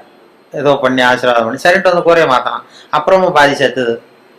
மறுபடியும் அதே சாமியார்கிட்ட போனான், மறுபடியும் பாதி செத்து போச்சு சாமி அப்படின்ட்டுருக்கான். சரி, இந்த செவருலாம் வந்து செங்கல் செவரா மண்ணு செவரா, செங்கல் செவரு அப்படின்னா அதான் தப்பு, மண்ணு செவரா மாற்று, சரியாக போடுவிட்டான். சரின்ட்டு அதையும் மாற்றினா அப்புறமும் பாதி செத்துது. ஓடி போய் சாமிகிட்டே நின்னான். இப்போ சரிப்பா, இந்த கேட்டு வாசப்படி தெற்கு முகமாக வச்சிருக்கியா வடக்கு முகமாக வச்சிருக்கியானா வடக்க வச்சிருக்கானா, அதான் தப்பு, தெற்க மாற்று அப்படின்னா மாற்றிட்டான். மறுபடியும் போய் நின்றுருக்கான். சாமியை மறுபடியும் செத்து போச்சுன்னு. அப்போ அவர் பொறுமையாக சொன்னாராம் அந்த சாமியார்த்த, பாருப்பா, அதாவது சொல்றதுக்கு யோசனை நிறைய இருக்கு என்கிட்ட, சோதிக்கிறதுக்கு கோழி இல்லையே உன்கிட்ட, என்ன பண்றது அப்படின்னாராம். இதை வந்து அந்த கோழி பண்ணை வைக்கிற இதுல சொல்லிடுறது. கோழி பண்ணையை பத்தி ரேடியோவில் ஒலி வரும்போது இப்படி ஒரு கதையை உண்டு பண்றது. இதெல்லாம் வந்து ஒரு சுவாரஸ்யத்தை உண்டு. ஒரு வேடிக்கைங்கிறது ஒரு விவசாய நிகழ்ச்சியை பண்ணும்பொழுது கூட அந்த ஹியூமர், அந்த நகைச்சுவைக்கு ஒரு மரியாதை இருந்தது. அப்படி நிறைய சொல்லும். வாழ்க்கையில வந்து எப்படியும் ஒருத்தன் வந்து ஒரு கோழி பண்ணை வச்சுக்கிட்டு இருந்தான். ஒரு கோழி வச்சு வித்துக்கிட்டு இருக்கான் ஒருத்தன். ஒரு பெரிய அவனுக்கு எல்லாம் தெரிஞ்ச ஒரு மாதிரி ஒருத்தர் வந்தார். என்னப்பா கோழி வியாபாரம் பண்ணுறியா அப்படின்னா, ஆமாம் கோழி தாங்க விற்றுக்கிட்டு இருக்கேன்ருக்கான் அவன். இந்த பெரியவர் சொல்லியிருக்காரு, என்ன விவரம் இல்லாமல் நீ கோழி விற்றுக்கிட்டு இருக்க, அதெல்லாம் சரியாக வச்சு விற்க வேண்டாமா அப்படின்னா, ஏதோ எனக்கு தெரிஞ்சது பண்ணிகிட்டு இருக்கேன் சார் அப்படின்னு இருக்கான். சரி இதெல்லாம் எந்த ஒரு கோழி? அப்போ அவன் சொல்லியிருக்கான், கோழி விற்கிறவன், பாருங்க சார் இது எந்த ஊர் கோழின்னு அடையாளம் தெரியாது, அது சேவலா கோழியாங்கிறது மட்டும்தான் தெரியும், வேற அந்த கோழி எந்த ஒரு கோழிங்கிறதுலாம் நமக்கு தெரியாது, அது கண்டுபிடிக்க முடியாதுன்றான். இவரு சிரிச்சாராம். அந்த என்னடா இவ்வளவு தூரம் விவரம் தெரியாம இருக்க, கோழின்னா அந்த முதுவை பார்த்தே கண்டுபிடிக்கணும் எந்த ஒரு கோழின்னு, அது தெரியாம கோழி வியாபாரம் பண்ண வந்துட்டே நீ அப்படின்னு சொன்னா, உங்களுக்கு தெரியுமா சார்ன்றான். எனக்கு தெரியும்டா, அதோ போது பாரு அந்த மூலையில 2, அது வந்து நாமக்கல் கோழி, அதுல ஒரு 2 கூடு, முதுவை பார்த்தாவே தெரியுது. போது பாரு இது சேலத்து கோழி, இதுல ஒரு 2 கூடு எடுத்து வை. போது பாரு கோயம்புத்தூர் கோழி, இது முதுவை பார்த்தா தெரியுது, அதுல ஒரு 3 எடுத்து வை அப்படின்னா. அவன் எடுத்து வச்சுட்டான். அவன் ஆச்சரியமா வச்சதும் இவர் பெரிய ஒரு காசை கொடுத்துட்டு கேட்டாராம், இந்த முதுவை பார்த்தே கண்டுபிடிக்கணும்டா, இது கூட தெரியாம வந்து நீ வந்து கோழி விற்க வந்துட்டியே, உனக்கு எந்த ஊர்றான்னு கேட்டிருக்காரு. அவன் முதுவை திருப்பி காட்டினானா, பார்த்து தெரிஞ்சுக்கோ, நீயே பார்த்து தெரிஞ்சுட்டு போ. அதாவது அகந்தை வரக்கூடாதுங்கிறதுக்காக சொல்லுவாங்க. நமக்கு தான் எல்லாம் தெரியும்னு நினைக்கக்கூடாது, அது வந்து இதாகிடும்.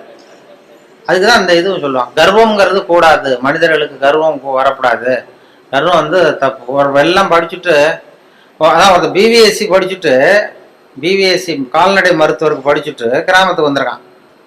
அவனுக்கு எல்லாம் படிச்சுட்டோம், எல்லாம் தெரிஞ்சு போச்சுங்கிற ஒரு கர்வம் வந்துட்டுது. வந்தது அங்கே ஒருத்தன் மாடு மேய்ச்சிட்டு வந்திருக்கிறான். என்னடா விவரம் இல்லாமல் மாடு மேய்க்கிறீங்க, இதெல்லாம் பண்ணைன்னா ஒரு அதுக்கு ஒரு சயின்டிஃபிக்காக செய்யணும், அதெல்லாம் சயின்டிஃபிக்காக மாடு மேய்க்கணும், இதெல்லாம் ஒன்றும் தெரியாமல் இன்னமும் ஒன்றும் விவரம் இல்லாமல் பண்ணிட்டு இருக்கீங்களே, இது என்ன இதெல்லாம் மாடு மேய்க்கிறீங்களே, இதெல்லாம் நீ தான் அவன் பார்த்துக்கிறியானா? ஆமான்றான். என்ன உங்கள் ஊரில் இது மாதிரி பசுமாட்டுக்கெல்லாம் கொம்பு இருக்காதா, பசுமாட்டுலாம் கொம்பு இருக்காதா அப்படின்றான். அப்போ அந்த பொடியும் சொன்னானா, சார் பசுமாட்டுக்கு கொம்பு இல்லைன்னா அதுக்கு 2-3 காரணம் இருக்குது. அதாவது கண்ணுக்குட்டியாக இருக்கிறப்ப அது கொம்பை வந்து எடுத்துருவோம், அதுக்கு முளைக்காது, அது கண்ணுக்குட்டியாக இருக்கிறப்ப கொம்பே முளைக்காது, அதனால கொம்பு இல்லாமல் இருக்கும். 2வது காரணம் வந்து வளர்ந்ததுக்கு அப்புறம் ஒன்னோட ஒன்று முட்டிக்கும், அதனால அது முட்டிக்கப்படாத கொம்பை நாங்களே எடுத்துருவோம், அதனால கொம்பு இல்லாமல் இருக்கும். இப்போ இதுக்கு ஏன் கொம்பு இல்லைன்னா இது 3வது காரணம். இதுக்கெல்லாம் ஏன் கொம்பு இல்லைன்னா இதெல்லாம் மாடு இல்லை குதிரை அப்படின்னா. அப்பதான் தெரிஞ்சிருக்கு இவன், ஆகா நம்ம வந்து ரொம்ப இதாகிட்டோம், படிச்சா எல்லாம் தெரிஞ்சிடும்னு நினைச்சிட்டோம். படிக்கிறதுங்கிறது தகவல் அறிவு தான், தகவல் அறிவை சேகரிக்கிறது.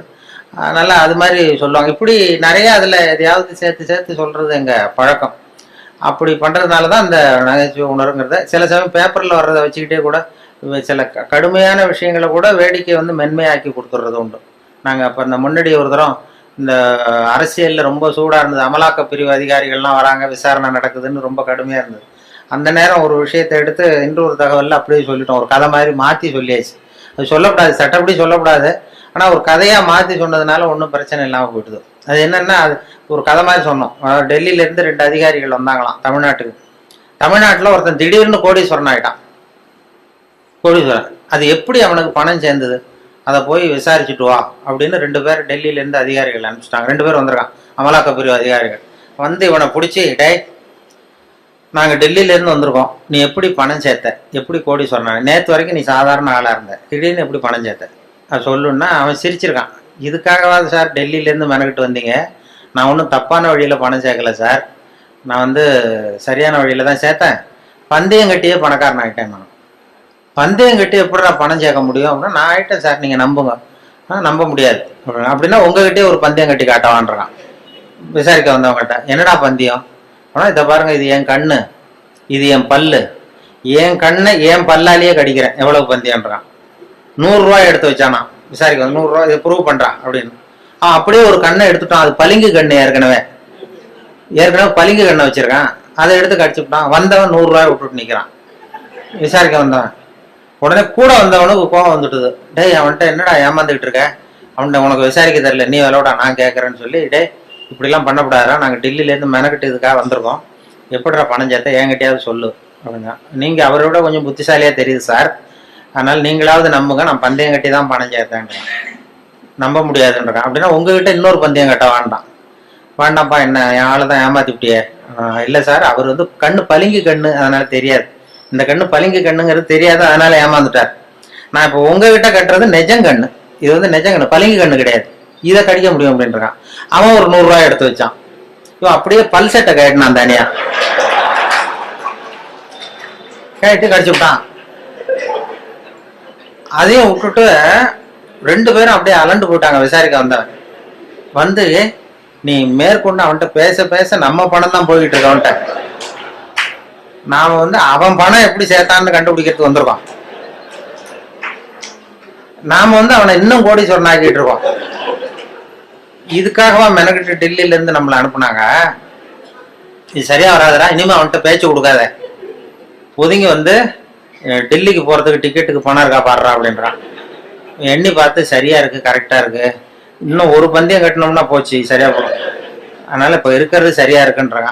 அப்படின்னா அவன்கிட்ட மேற்கொண்டு விசாரிக்காத, நம்ம போய் நம்ம தலைவர்கிட்ட சொல்லிடுவோம், டெல்லிக்குன்னு நாங்க போயிட்டு வரோம் சார், ரொம்ப தேங்க்ஸ், நீங்க அப்படியே இருங்க சார், சௌக்கியமா இருங்கன்னு சொல்லிட்டு, ஏன் சார் கொஞ்சம் இருந்து சாப்பிட்டு போங்களேன்றாங்க. அதெல்லாம் வேணாம் சார், நீங்க மறுபடியும் ஏதாவது பேச்சு வரும், மறுபடியும் பந்தயம் கட்டுவீங்க, நாங்க போயிட்டு வரோம், நாங்க பாத்துக்கிறோம் சார், நீங்க போயிட்டு வாங்கன்னு ரொம்ப மரியாதையா அவனை விட்டுட்டு போயிட்டாங்க.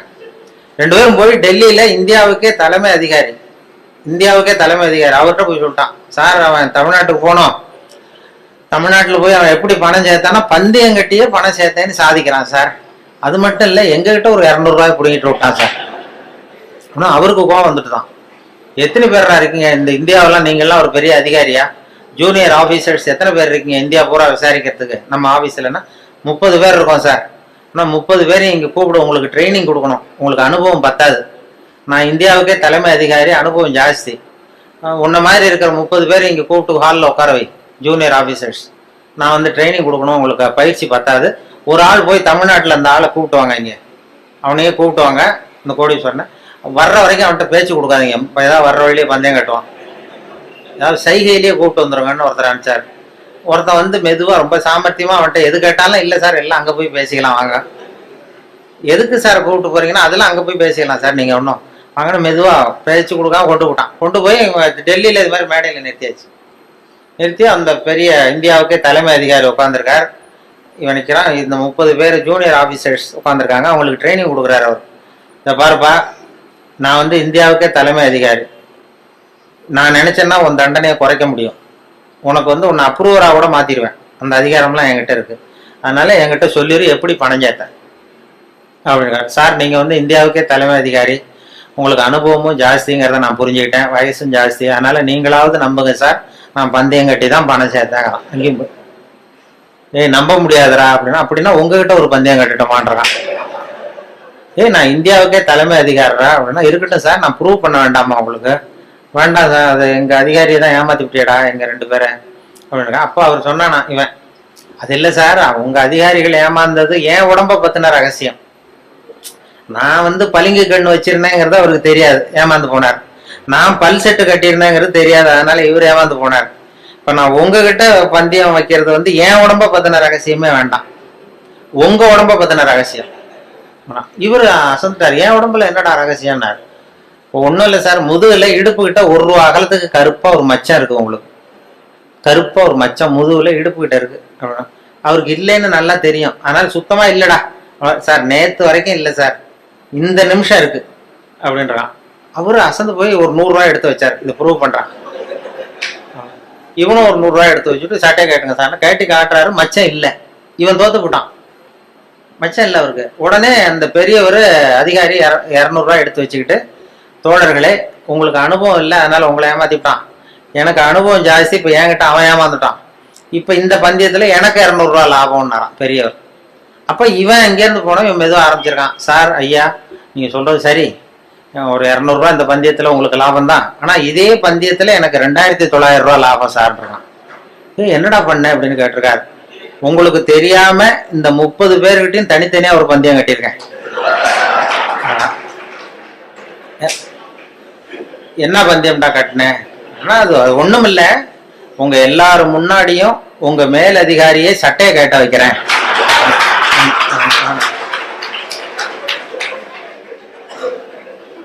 அதனால சரியா போச்சு சார், 2900 ரூபாய் கொடுங்க சார் வாங்கிட்டான்.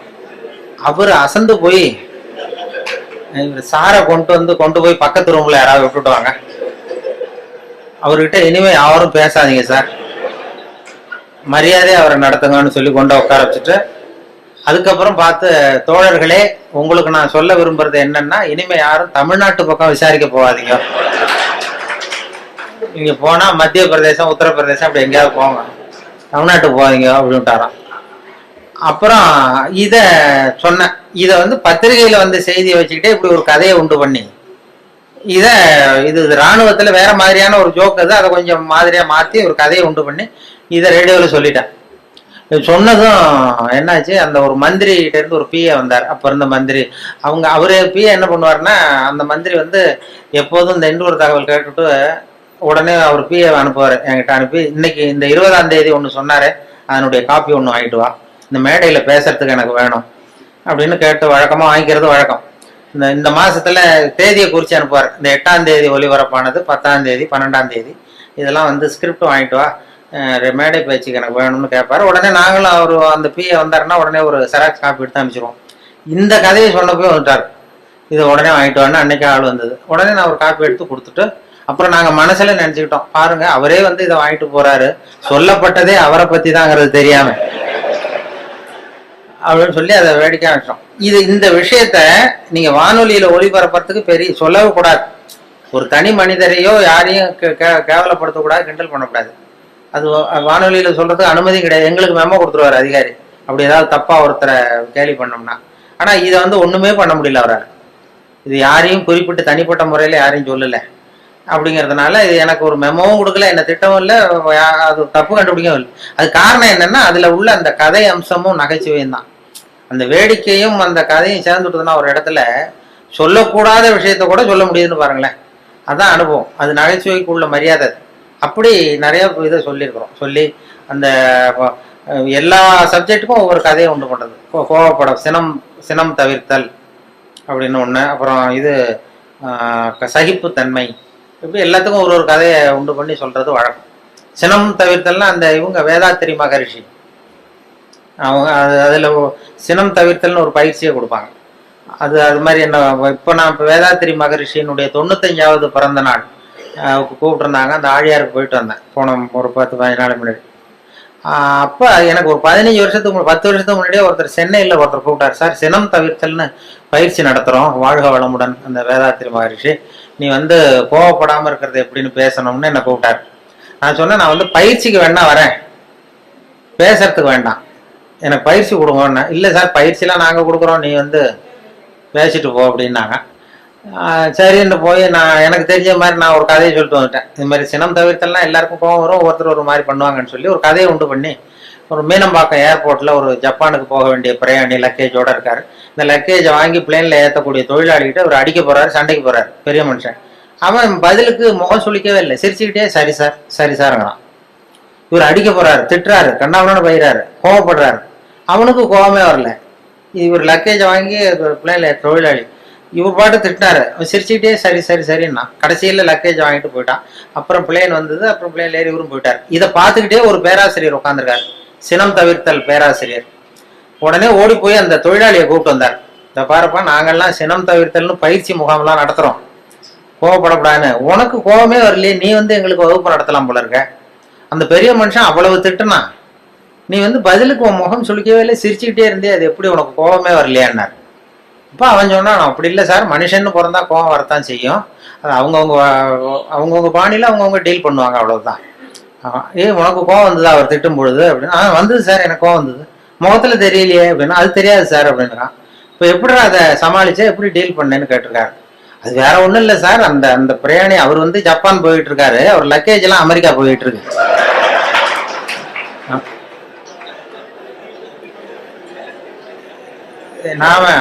நாம எதுக்கு சார் அனாவசியமா வந்துட்டு சண்டை போடுறோம்? அதெல்லாம் வந்து ஒரு டென்ஷன் ஆகக்கூடாது சார், அனாவசியமா டென்ஷன் ஆகக்கூடாது சார் அப்படின்னு சொல்லிட்டு இதை அவங்க கூட்டத்துல நான் பேசிவிட்டு வந்துட்டேன். அந்த சினம் தவிர்த்தல் பயிற்சி முகாம்ல இதை போய் நான் பேசிட்டு வந்துட்டேன் 10 வருஷத்துக்கு முன்னாடி. அதுக்கப்புறம் இன்னை வரைக்கும் அவங்க கூப்பிடுறதே இல்லை என்ன, இல்லை. அப்புறம் இப்போ கேட்டேன் ஒரு 10-15 நாளைக்கு முன்னாடி அவரை பார்த்து, ஏன் சார் மறுபடியும் ஒரு பயிற்சி முகாம்னா கூப்பிடுங்களேன் வரேன் அவங்க. என்ன வேணாம் சார், நீங்க பயிற்சிக்கு வேணா வாங்க, பேசுறதுக்கு வேண்டாம், நாங்க பாத்துக்கிறோம் அப்படின்ட்டாரு. ஏன்னா அவங்க ஒரு முறையா அதை சொல்லி கொடுக்குறாங்க. கோவப்பட மனசை எப்படி கட்டுப்படுத்துறது, மனசை எப்படி பயிற்சி பண்றதுன்னு சொல்லி கொடுத்துட்டு இருக்கிறாங்க. அதுல போய் இப்படி குழப்பிட்டு நாங்க சொல்லி கொடுக்குறதையும் மறந்துடுவாங்க சார், நீ வாண்டாட்டான் அப்படி ஆயிடும். சினம் தவிர்த்தல்ங்கிறது ஒரு பெரிய பயிற்சி முகாமா நடத்தி இது பண்ணிட்டு இருக்கிறாங்க.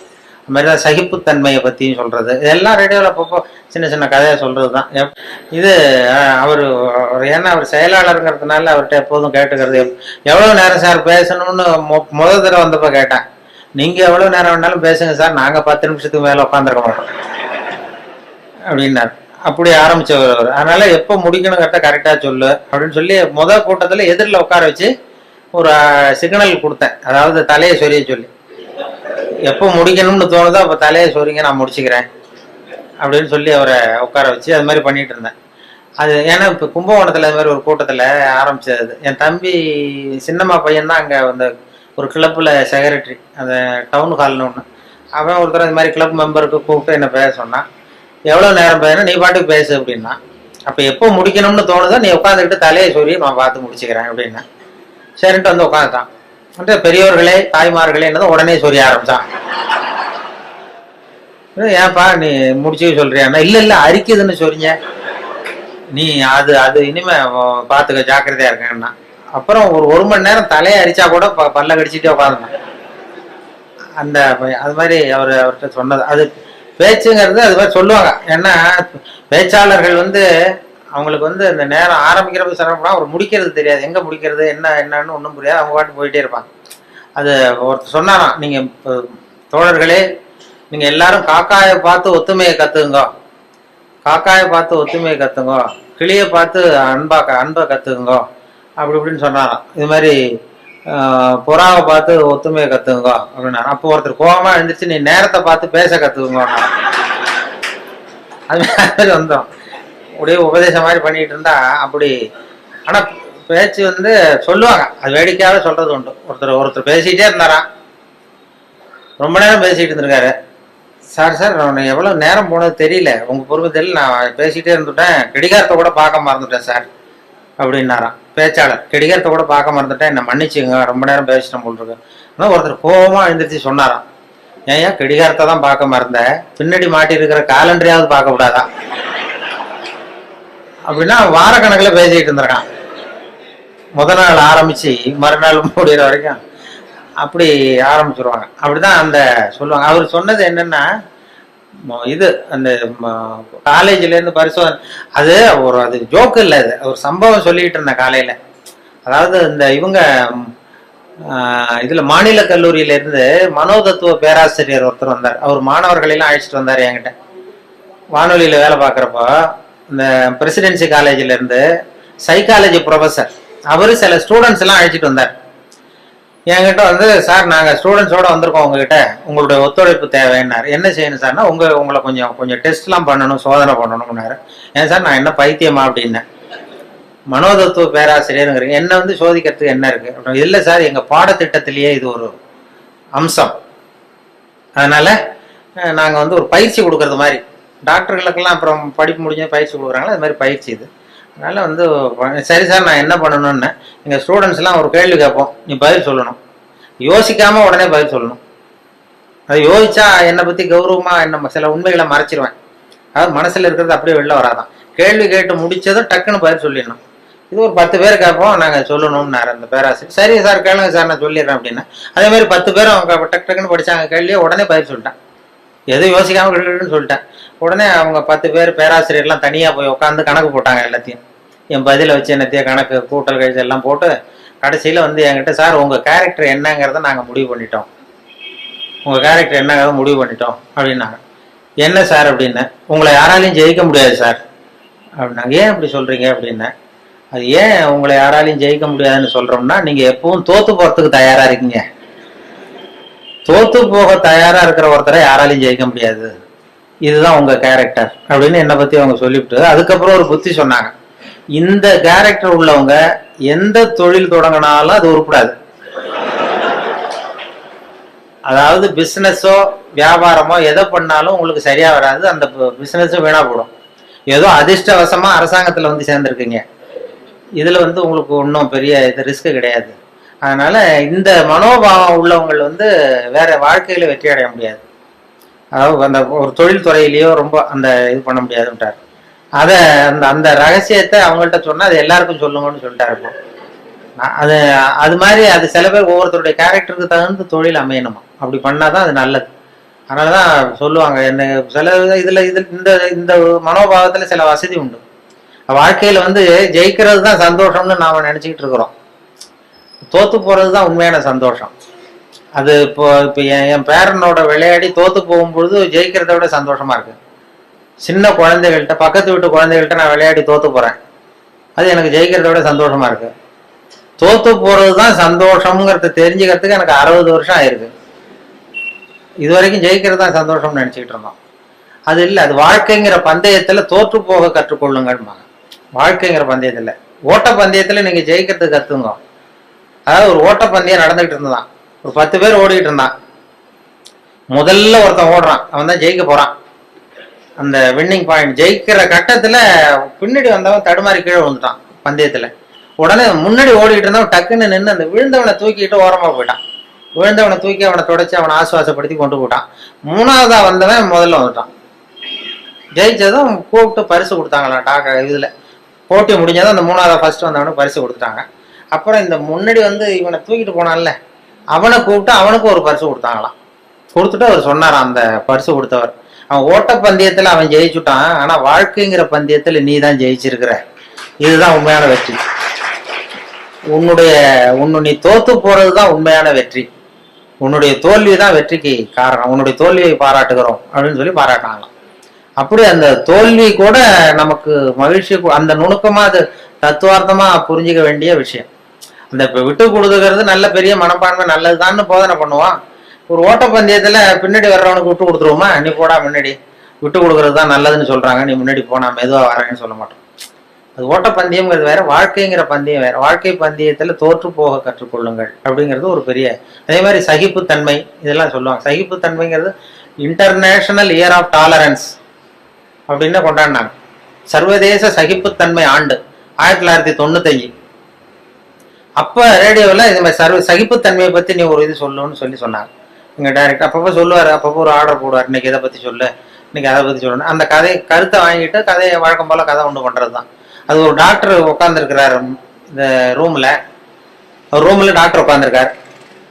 வெளியில பெஞ்சு போட்டிருக்கு வரிசையா, அதுல 40 பேர் வந்து உட்காந்துருக்கான். 40 பேரும் டாக்டரை பாக்கிறதுக்கு. 40 பேர் சட்டையும் கட்டி பக்கத்துல வச்சிருக்கான். 40 பேர் வாயிலும் 40 தெர்மாமீட்டர் இருக்கு. இது எதுக்கு வந்தான்னு தெரியல. எல்லாரும் தெர்மாமீட்டரோட வரிசையா உட்காந்துருக்காங்க. அப்போ ஒருத்தன் செவுத்துல ஆணி அடிக்கிறதுக்கு காலண்டர் மாற்ற ஆணி அடிச்சா விரல் நசுங்கி போச்சு அதே தெருவில். சரி நம்ம தெரு டாக்டர் தானேன்னு ஓடி வந்து நர்ஸை மாட்டேன், நர்ஸு இது சிஸ்டர் இதுல ஏதாவது மருந்து போடுங்கன்றான். இதுல மருந்து நீ 41வது ஆளா உட்காருன்னு இருக்கு. இல்லையே நான் விரல் தானேன்னு இருக்கான். அதெல்லாம் கேட்காத உட்காருன்னு உட்காந்தான். சட்டையை கேட்டுன்னு இருக்கு, மறுபடியும் விரலை காட்டிருக்கான். அதெல்லாம் நீ எங்க அடிபடுவான்னு சட்டையை கேட்டுன்னு எல்லாரையும் பாருனதும் எல்லாம் கட்டி வச்சுருக்கான். இவனும் கட்டி வச்சுட்டான். வச்சுட்டு வாயை திறந்ததும் தெர்மாமீட்டர் வச்சுட்டு ஓடி போச்சு. இவன் வாயில தெர்மாமீட்டர் வச்சுக்கிட்டு யோசிக்கிறான், எதுக்கு தெர்மாமீட்டர் வச்சு பாக்குறாங்க, நாங்க விரல் தானே நசிக்கிட்டு வந்தோம் அப்படின்னு பார்த்தா அவன் விரல் நசிக்கிருக்கான்னு எட்டி பாக்குறான். அவனுக்குலாம் நல்லா இருக்கு. சரி எதுக்குடா வந்தேன்னு கேட்கணும்னா வாயை திறக்க முடியல. அவனும் ஏதோ சைகையிலேயே பதில் சொல்றான், வாயில மூடிக்கிட்டு அப்படி இப்படின்னு ஏதோ சொல்றான், புரியல. 40 பேர் 40 கதையோட உட்காந்துருக்கான். ஆனா 40 பேர் வாயிலும் தெர்மாமீட்டர், கண்ணு செவந்து இருக்குது, வாய் உப்பி இருக்கு, பதில் சொல்ல முடியல, பேச முடியல, சகிச்சுக்கிட்டு உட்காந்துருக்காங்க. ஒரு 15 நிமிஷம் கழிச்சு நர்ஸ் ஓடி வந்து டெம்பரேச்சர் அவங்க பேர் எல்லாம் குறிச்சுக்கிட்டு டாக்டர் ரூமுக்கு ஓடி போச்சு. இப்படி போனதுக்கு அப்புறம் இவன் ஆரம்பிச்சான், இந்த 41வது ஆள் விரல் நசிக்கிட்டு தானே, உலகம் ரொம்ப கெட்டு போச்சியா, எதுக்கு தெர்மாமீட்டர் வச்சு பாக்குறேன்னு தெரியல அவங்களுக்கு, எல்லாத்துக்கும் தெர்மாமீட்டர் வைக்கிறாங்க, சட்டையை கேட்ட சொல்றாங்க, இதை நான் சும்மா விட போறது இல்லை, உண்டு இல்லைன்னு பார்க்க போறேன்னு சொல்றான். அப்ப இந்த 40வது ஆள் அவனுக்கு அட்வைஸ் பண்றான், அந்த பாருப்பா இது மாதிரிலாம் சத்தம் போடாத, இதெல்லாம் வந்தா இது சர்வதேச சகிப்புத்தன்மை ஆண்டு, இது மாதிரி இடத்துலதான் நாம சகிப்புத்தன்மையை கத்துக்கணும். இது மாதிரிலாம் அனாவசியமா அப்படிலாம் சத்தம் போடாது, கொஞ்ச நேரம் மரியாதையா வாழை சுட்டிட்டு மரியாதையா உட்கார் அப்படின்றான் இந்த 40வது ஆள் அவன்கிட்ட. அப்படி சொன்னதும் அவனுக்கு இன்னும் கோபம் வந்துட்டுது. 41வது ஆள் விரல நீ எனக்கு இவ்வளவு புத்தி சொல்றியடா, நீ எதுக்கு வந்த அப்படின்னு இருக்கான். நான் தபால் கொடுக்க வந்தவையா,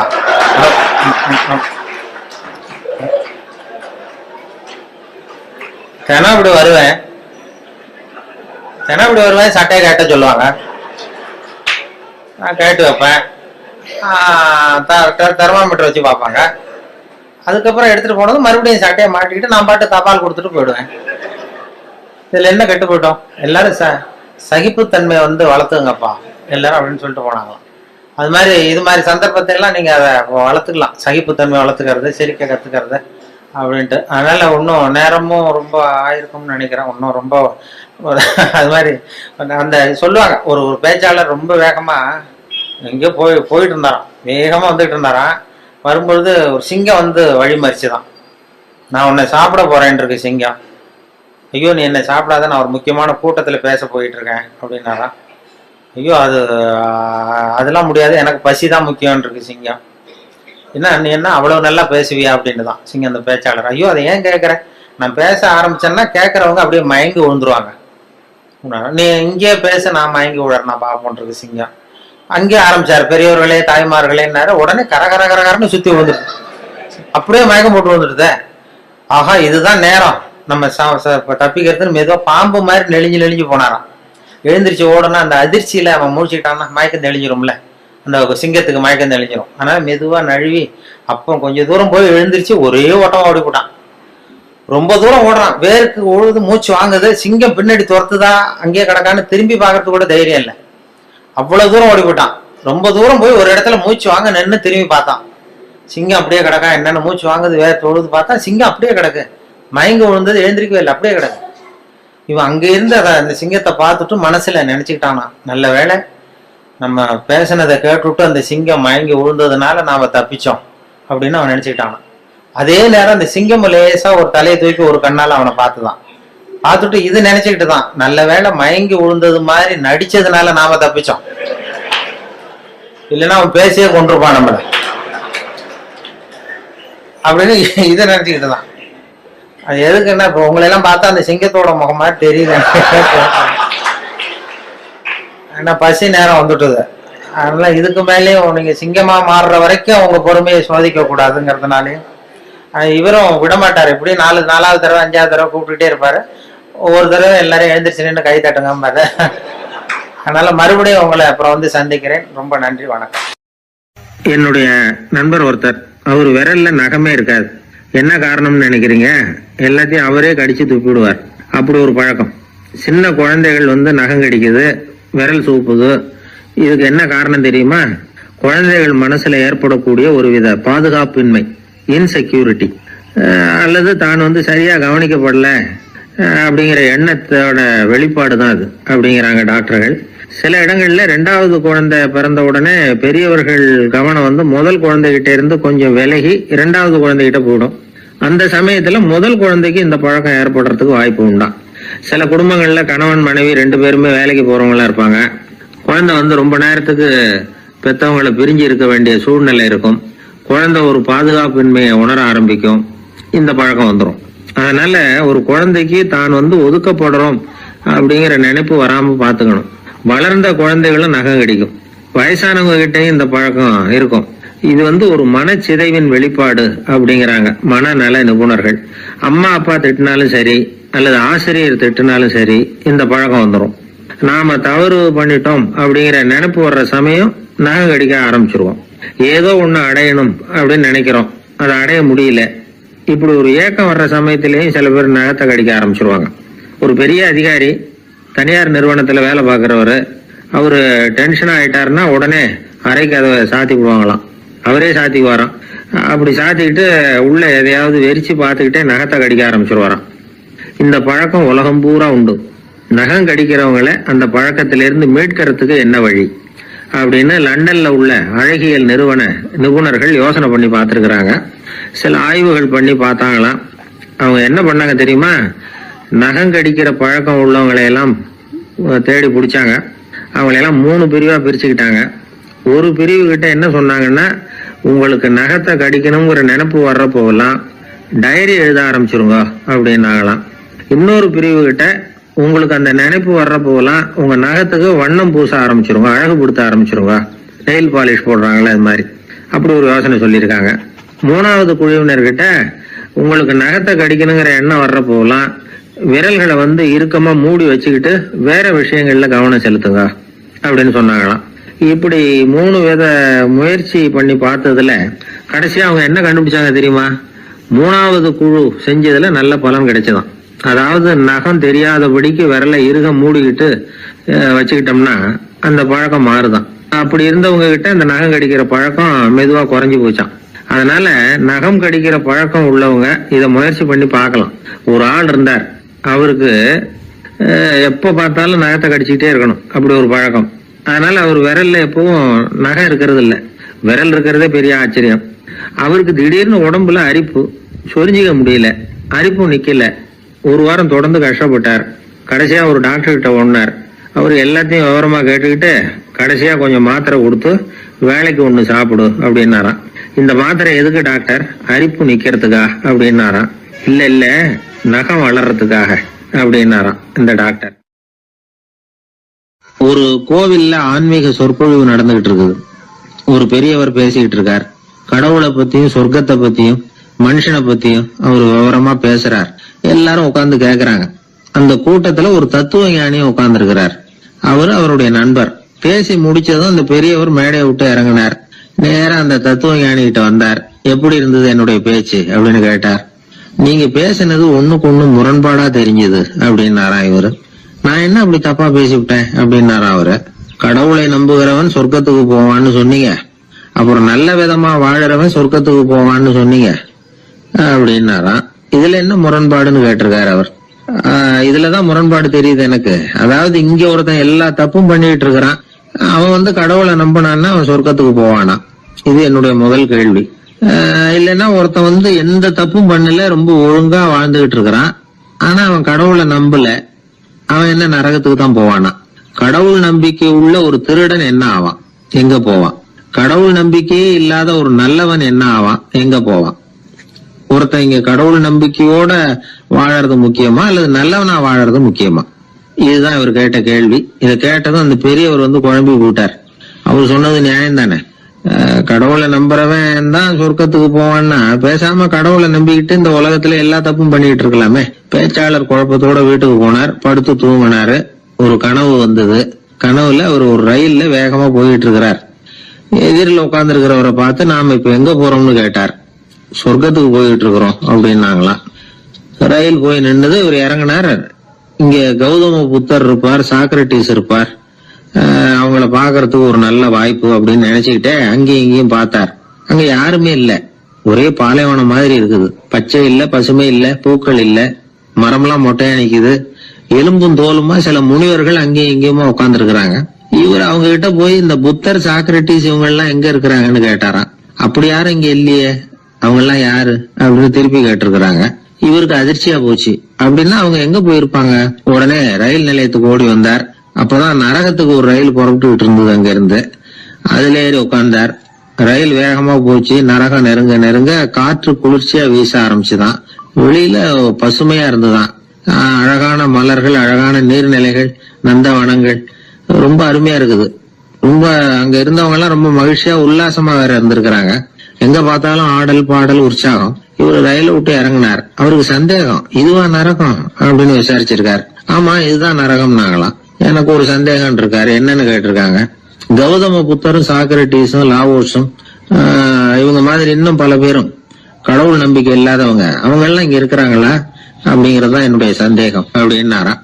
இப்ப அவங்க சொல்லி இருக்கிறாங்க, இப்ப நீங்க பாக்குறீங்களே பசுமையும் பச்சை பயிர்களும் ஆடல் பாடல்களும் அழகிய மலர்களும், இது எல்லாமே கௌதம புத்தரும் சாக்ரட்டிஸும் அது மாதிரி மகான்களும் இங்க வர ஆரம்பிச்ச பிறகுதான் உண்டாக ஆரம்பிச்சது.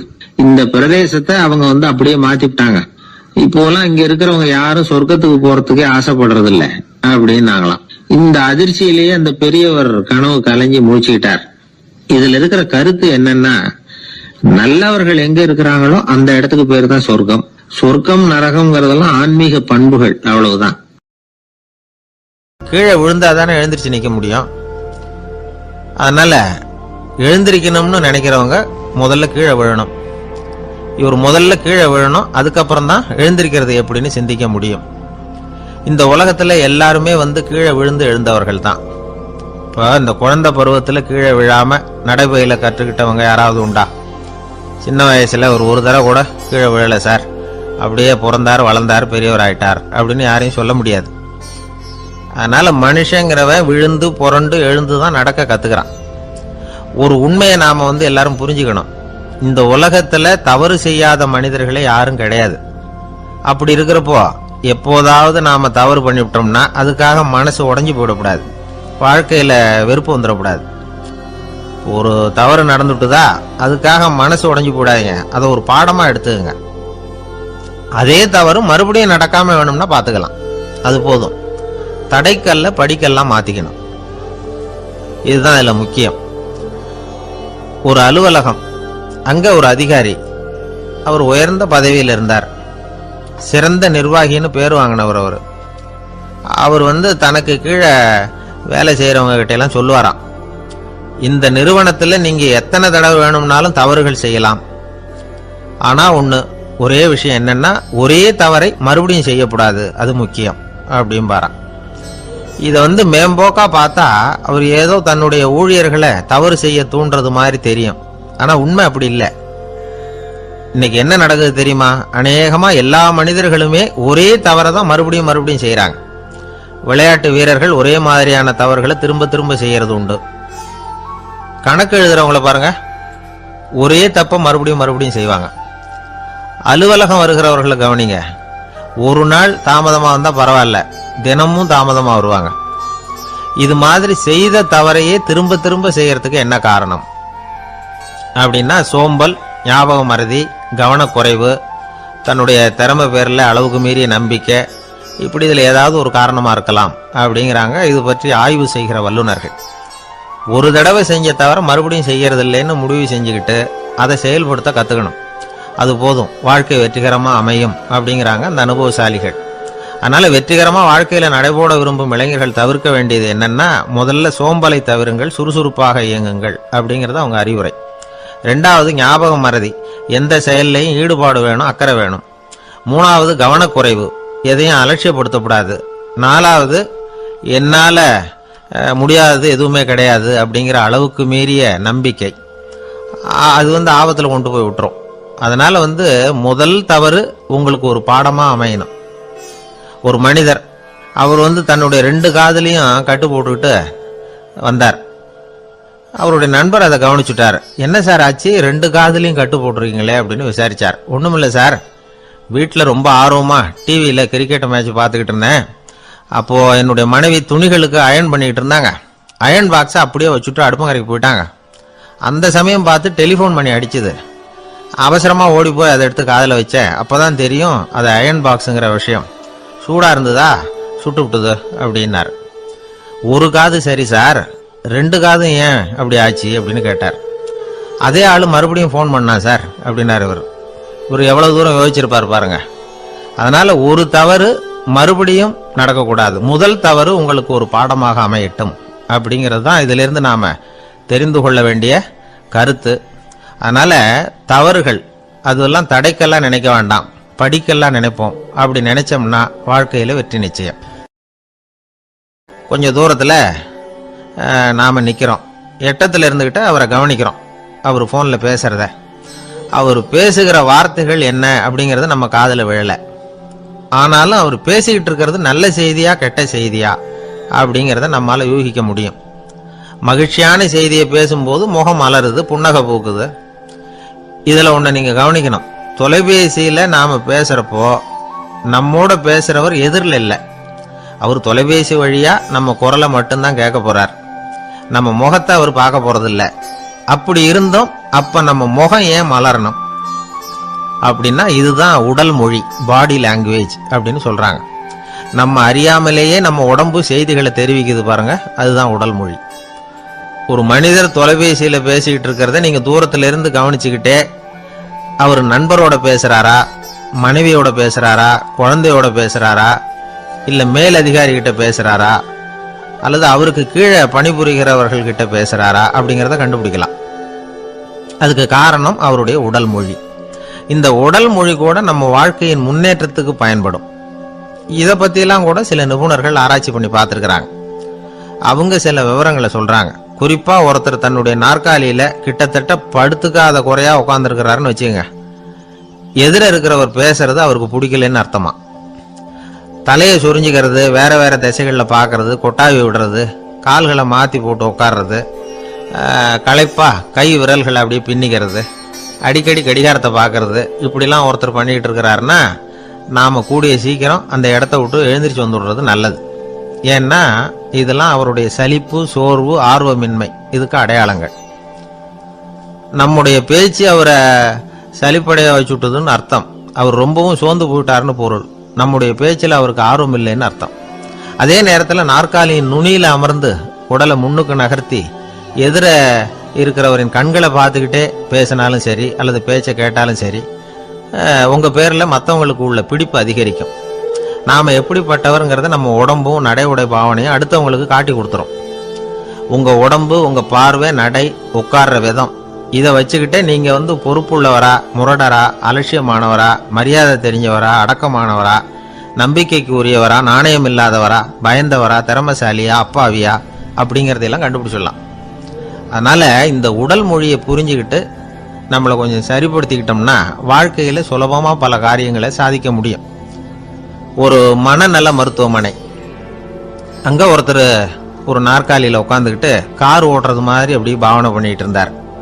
ஸ்டேரிங்கை திருப்புறது மாதிரி, பின்னாடி வர்ற வண்டியை நிற்க சொல்கிறது மாதிரி, அப்புறம் இவர் ஒதுங்கிக்கிட்டு அவருக்கு வழி விடுறது மாதிரி, இப்படிலாம் சேட்டைகள் பண்ணிக்கிட்டு இருந்தார் மனநல மருத்துவமனையில். இதை பார்த்துக்கிட்டு இருந்த ஒருத்தர் பக்கத்தில் இருந்த இன்னொருத்தர்கிட்ட கேட்டார், இவர் ஏன் இப்படி பண்ணுறாரு, இவருக்கு ஏன் அப்படி வந்தது நிலைமை அப்படின்னு சொல்லி அவர் விசாரித்தார். அப்போ அவர் விவரம் சொன்னார். வேற ஒன்றும் இல்லைங்க, இவருக்கு கார் ஓட்டணும்னு ஆசை ரொம்ப காலமாக, அது நிறைவேறாமல் போயிட்டுது. அதுக்கப்புறம் அவர் மனநோயாளியை மாறிட்டார். இங்கே அழைச்சிட்டு வந்தாங்க. இங்கே அழைச்சிட்டு வந்ததுலேருந்து அப்படி தான் பண்ணிகிட்டு இருக்கிறார். அப்போ கார் ஓட்டுறது மாதிரிலாம் பாவனை பண்ணிகிட்டு இருப்பார், திருப்புறது மாதிரி பண்ணுவார், பின்னாடி வர்றவங்களுக்கு இடம் விடுவார், இப்படிலாம் செய்கிறார் அப்படின்னு விவரம் சொன்னாங்க. நீங்கள் சொல்லப்படாதா, இப்போ நீங்கள் கார் ஓட்டல, வெறும் நாற்காலியில் தான் உட்காந்துருக்கிறீங்க அப்படின்னு நீங்கள் சொல்லப்படாதா அவருக்கு அப்படின்னு கேட்டாங்க. அது முடியாதுங்க, ஏன்னா அந்த காரை கழுவுறதுக்காக அவர் தினமும் எனக்கு 10 ரூபா கொடுத்துக்கிட்டு இருக்கிறார் அப்படின்னாராம் அங்கே வேலை செஞ்சுக்கிட்டு இருந்த ஒருத்தர். அதனால் வாழ்க்கையில் நாம் இந்த உடல் மொழியை புரிஞ்சுக்கணும். உடல் மொழிங்கிறது இப்போ ஆரம்பத்தில் சொன்னது மாதிரி அந்த தொலைபேசியில் பேசுகிறவங்கள தூரத்திலிருந்து பார்த்தாவே அவர் யாருக்கிட்ட பேசுகிறார், என்ன பேசுகிறாருன்னு தெரியும். நம்ம முகத்தை நல்லா வச்சுக்கணும். உடல் மொழியை நம்ம புரிஞ்சுக்கிட்டு பயன்படுத்த ஆரம்பித்தோம்னா எந்த முயற்சி பண்ணினாலும் அதில் வெற்றி நிச்சயம். தெரியுமா, குருகுல வாசம் செஞ்சு படிக்கணும். ஆசிரியருங்கிறவர் ஆசிரமத்தில் இருப்பார். அங்கே போய் அவருக்கு தொண்டுகள் செய்யணும். துணிகள்லாம் துவைச்சி போடணும். தூங்கும்போது காலை பிடிச்சி விடணும். புழுக்கமாக இருந்தால் விசிறி மட்டை எடுத்து விசிறணும். அப்படியே அப்பப்போ அவர் சொல்லிக் கொடுக்குற பாடத்தையும் கற்றுக்கணும். அவர் சொல்லிக் கொடுக்குற பாடங்களை ஓலைச்சுவடிகளில் எழுதிக்கணும். இதுதான் குருகுல வாசம்ங்கிறது. இப்போ மாதிரிலாம் கிடையாது. ஆக குருகுல வாசம்ங்கிறது மனசையும் பண்படுத்தும், அறிவையும் பண்படுத்தும். அப்படி ஒரு பயிற்சி அது. அந்த காலத்தில் பஞ்சபாண்டவர்கள் ஒரு குருகுலத்தில் படிக்க போனாங்களாம். ஏற்கனவே அங்கே ஒரு 15 பேர் இருந்திருக்கிறாங்க. இவங்களையும் சேர்த்து மொத்தம் 20 பேர். எல்லாரும் ரொம்ப ஆர்வத்தோடு அங்கே தங்கி படிச்சுக்கிட்டு இருக்கிறாங்க. 2 வருஷம் ஓடி போச்சு. எல்லாரும் ஊருக்கு திரும்ப வேண்டிய நேரம். ஆசிரியர் ஒவ்வொருத்தராக கூப்பிட்டார். இது வரைக்கும் என்ன கற்றுக்கிட்ட அப்படின்னு கேட்டார். அவங்க தாங்கள் எழுதி வச்சிருந்ததை சொன்னாங்க, கற்றுக்கிட்டதை சொன்னாங்க. அங்கே படிக்க வந்தவங்க எல்லாருமே புத்திசாலிகள். அது மட்டும் இல்லை, பல பேர் அரச குடும்பத்தை சேர்ந்தவங்க, இளவரசர்களாக வேற இருக்கிறவங்க. அதனால் அவங்கக்கிட்ட அபாரமான கல்வி அறிவை எதிர்பார்த்தார். ஒருத்தன் தான் எழுதி வச்சிருந்த சரித்திர பாடம் பூராவையும் படித்து காட்டினான். இன்னொருத்தன் தான் எழுதி வச்சிருந்த பூகோள பாடம் பூராவையும் படித்து காட்டினான். இப்படி ஒவ்வொருத்தராக அவங்க படித்தது என்னங்கிறத படித்து காட்டிவிட்டு போனாங்க. கடைசியாக தர்மர் வந்தார். பேசாமல் நிற்கிறார். தன் கையில் இருந்த ஓலைச்சுவடி கேட்ட அவர் பிரிக்கவே இல்லை. ஆசிரியர் இவர்கிட்ட தான் அதிகமாக எதிர்பார்த்தார். ஆனால் இவரோ பேசாமல் நின்றுட்டு இருக்கிறார். நீ என்ன கற்றுக்கிட்ட சொல்லு, ஓலைச்சுவடியை பிரித்து படினார் அந்த முனிவர். தர்மர் அசையவே இல்லை. மெதுவாக சொன்னார், ஐயா, நான் கற்றுக்கிட்டது ஒன்றே ஒன்று தான். அதுதான் வாழ்க்கையில் எனக்கு ரொம்ப முக்கியமான பாடமாக அமையும் அப்படின்னார். என்னது, என்கிட்ட 2 வருஷ காலமாக படிச்சு விட்டு கடைசியில் கற்றுக்கிட்டது ஒன்றே ஒன்று தானா அப்படின்னார் முனிவர். அவருக்கு ஒன்றும் புரியல. மற்ற மாணவர்களை விட இவர் பண்புகள்ல உயர்ந்தவர், அறிவுல சிறந்தவர், வயசுல முதிர்ந்தவர். இவரே இப்படி சொன்னா மற்றவங்க நிலைமை என்னத்துக்கு ஆறுது? அவங்க ரொம்பவும் கெட்டு போயிடுவாங்களே அப்படின்னு அவர் யோசனை பண்ணார். தர்மா, நல்லா யோசனை பண்ணி பதில் சொல்லு. 2 வருஷமா நீ கத்துக்கிட்டது என்ன அப்படின்னு தானே நான் கேட்குறேன். அதை கொஞ்சம் யோசனை பண்ணி சொல்லுன்னார் முனிவர் கொஞ்சம் கோபமா. தர்மர் முகத்துல எந்த மாறுதலுமே இல்லை. இல்லையா, 2 வருஷமா நான் கத்துக்கிட்ட முக்கியமான பாடம் ஒன்னே ஒண்ணுதான்னார். இப்போ அந்த முனிவருக்கு கோபம் அதிகமா வந்துடுது. ஏன்பா, உனக்கு வெக்கமா இல்லையா? உன்னை விட வயசுல குறைஞ்சவங்க எவ்வளவு பாடம் கத்துக்கிட்டு இருக்கிறாங்க, எவ்வளவு விரிவா அவங்க படிச்சு காட்டினாங்க. நீயும் கூட நிறைய குறிச்சு வச்சிருக்கிற போல இருக்க, அதை ஏன் பிரிச்சு படிக்க கூடாது அப்படின்னார். ஐயா, நான் சொல்றது உங்களுக்கு ஏமாற்றமா இருந்தா என்னை மன்னிக்கணும். நான் ரொம்ப முக்கியமா கத்துக்கிட்டு இருக்கிறது ஒன்னே ஒண்ணுதான், மற்ற எதையும் சொல்றதுக்கு விரும்பலன்னார். மாணவர்கள்லாம் சிரிச்சுட்டாங்க. முனிவருக்கு கோபம் அளவுக்கு மீறி வந்துட்டு ஓங்கி அரைஞ்சு விட்டார் தர்மரை அவர் கண்ணத்துல. தர்மர் கண்ணை செவந்து போட்டுது, கண்கள் கலங்கி போச்சு. ஆனாலும் அவர் அமைதியை இழக்கல, தலை குனிஞ்சு நிற்கிறார். இவருடைய புடிவாதம் முனிவருக்கு இன்னும் ஆத்திரத்தை உண்டாக்கி விட்டது. இன்னொரு கண்ணத்திலே அரைஞ்சார். எல்லாரும் பயந்து போய் அமைதியா நின்றுட்டு இருக்கிறாங்க. முனிவர் கத்துறார், அப்படி நீ கத்துக்கிட்ட அந்த முக்கியமான பாடம் தான் என்ன, அதையாவது சொல்லு அப்படின்னார். ஐயா, அதை மட்டும் ஒரு ஓலைச்சுவடியில தனியா குறிச்சு வச்சிருக்கிறேன், இந்தாங்க, இதை நீங்களே படிச்சு பாருங்கன்னார். தர்மர் ஓலைச்சுவடியை நீட்டினார். முனிவர் அதை வாங்கி பிரிச்சார், சத்தம் போட்டு படிச்சார். என்ன எழுதியிருக்காருன்னா, எப்படிப்பட்ட சோதனை ஏற்பட்டாலும் நிதானம் இழந்து கோபத்துக்கு ஆளாகக்கூடாது அப்படின்னு. இதான் அந்த ஓலைச்சுவடியில் அவர் எழுதி வச்சிருந்தது. அந்த ஒரு கணத்திலேயே முனிவரும் எல்லா மாணவர்களும் தர்மரை புரிஞ்சுக்கிட்டாங்களாம். அவர் கத்துக்கிட்டது ஏட்டு சுரக்கா இல்லை, வாழ்க்கையில பயன்படக்கூடிய முக்கியமான அனுபவ பாடம். முனிவர் கண்களில் கண்ணீர். தர்மரை அன்போட கட்டி தழுவிக்கிட்டார். அப்புறம் சொன்னார், தர்மா, என்னை மன்னிச்சிரு, நீ மாணவன் இல்லை, ஆசிரியன். நான் இதுவரைக்கும் தெரிஞ்சுக்காத அனுபவ பாடத்தை நீ இப்போ எனக்கு கற்றுக் கொடுத்துட்ட அப்படின்னு சொன்னாராம். அதனால நிதானம் தவறக்கூடாதுங்கிறது ரொம்ப முக்கியமான ஒரு செய்தி. ஒரு ஆசிரியர் மாணவனை ஒரு கண்ணத்துல ஓங்கி அரைஞ்சுட்டார். இவன் நிதானம் தவறல, அமைதியா நின்றுகிட்டு இருந்தான். அவர் ஒரு தடவை அரைஞ்சதும் எப்படி உன்னால நிதானம் தவறாம இருக்க முடிஞ்சுது அப்படின்னு கேட்டாங்க நண்பர்கள். அவன் சொன்னான், நான் நிதானம் தவறி இருந்தா எங்க வாத்தியார் இன்னொரு கண்ணத்திலையும் அரைஞ்சிருப்பார், அது அதை விட பலமா இருக்கும், அதனாலதான் நான் அப்படி இருந்தேன் அப்படின்னு நானா. ஆக நாம தெரிந்து கொள்ள வேண்டியது, வாழ்க்கையில நிதானம் தவறாமல் இருக்க வேண்டும். அதுதான் வெற்றியின் ரகசியம். ஒரு நண்பர்கிட்ட பேசிக்கிட்டு இருந்தேன். அவருடைய உறவினர் ஒருத்தர் ஒரு நேர்முக தேர்வுக்கு போயிருந்தாராம், இன்டர்வியூக்கு. ரொம்பவும் பொறுப்பாகவும் கவனமாகவும் செயல்பட வேண்டிய பதவிக்கான நேர்காணல் அது. இவர் எழுத்து தேர்வுல ஏராளமான மதிப்பெண்கள் வாங்கிவிட்டார். அதனால அதை பத்தி கவலை இல்லை. இப்ப நேர்முக தேர்வுல தேர்வு பெறணும். ஏராளமான சான்றிதழ்கள் வச்சிருந்தார். நேர்காணல்ல கேட்கப்பட்ட எல்லா கேள்விகளுக்கும் சரியான பதில தான் சொன்னார். இருந்தாலும் பாருங்க, அந்த நேர்முக தேர்வுல அவர் தேர்ந்தெடுக்கப்படலை. என்ன காரணம் அப்படின்னு பின்னாடி விசாரிச்சப்போதான் விவரம் தெரிஞ்சுதான். அது என்ன ஆயிருக்குதுன்னா, அந்த நேர்காணலின் போது இவர் நடந்துகிட்ட முறையில சில தவறுகள் நடந்து போச்சான். முக்கியமா 2 தவறுகள். ஒண்ணு, அவங்க ஒரு கேள்வியை கேட்டு முடிக்கிறதுக்குள்ளேயே இவர் பதில் சொல்ல ஆரம்பிச்சுட்டாராம். 2வது என்னன்னா, இவர் நாற்காலியில தாராளமா இயல்பா சாஞ்சி உட்காராம நாற்காலி முனையில உட்கார்ந்து இருந்தாராம். இந்த 2 விதமான செயல்பாடுகளும் இவர் அவசரப்படுறவர், பதற்றப்படுறவர் அப்படிங்கிறதுக்கான அடையாளங்கள். அதாவது கேள்வியை கேட்டு முடிக்கிறதுக்குள்ளேயே முந்திக்கிட்டு பதில் சொல்றது. 2வது, நாற்காலியில இயல்பா தாராளமா உட்காராம நாற்காலி முனையில உட்கார்றது. பார்க்க போற வேலைக்கு அவசரம், பதற்றம் இது 2 இருக்கப்படாதான்.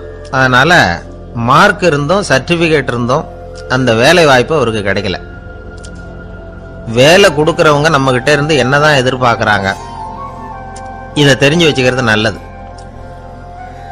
முதல்ல, மற்றவர்களுடன் தொடர்பு கொள்ளும் திறமை, அதாவது எபிலிட்டி டு கம்யூனிகேட்.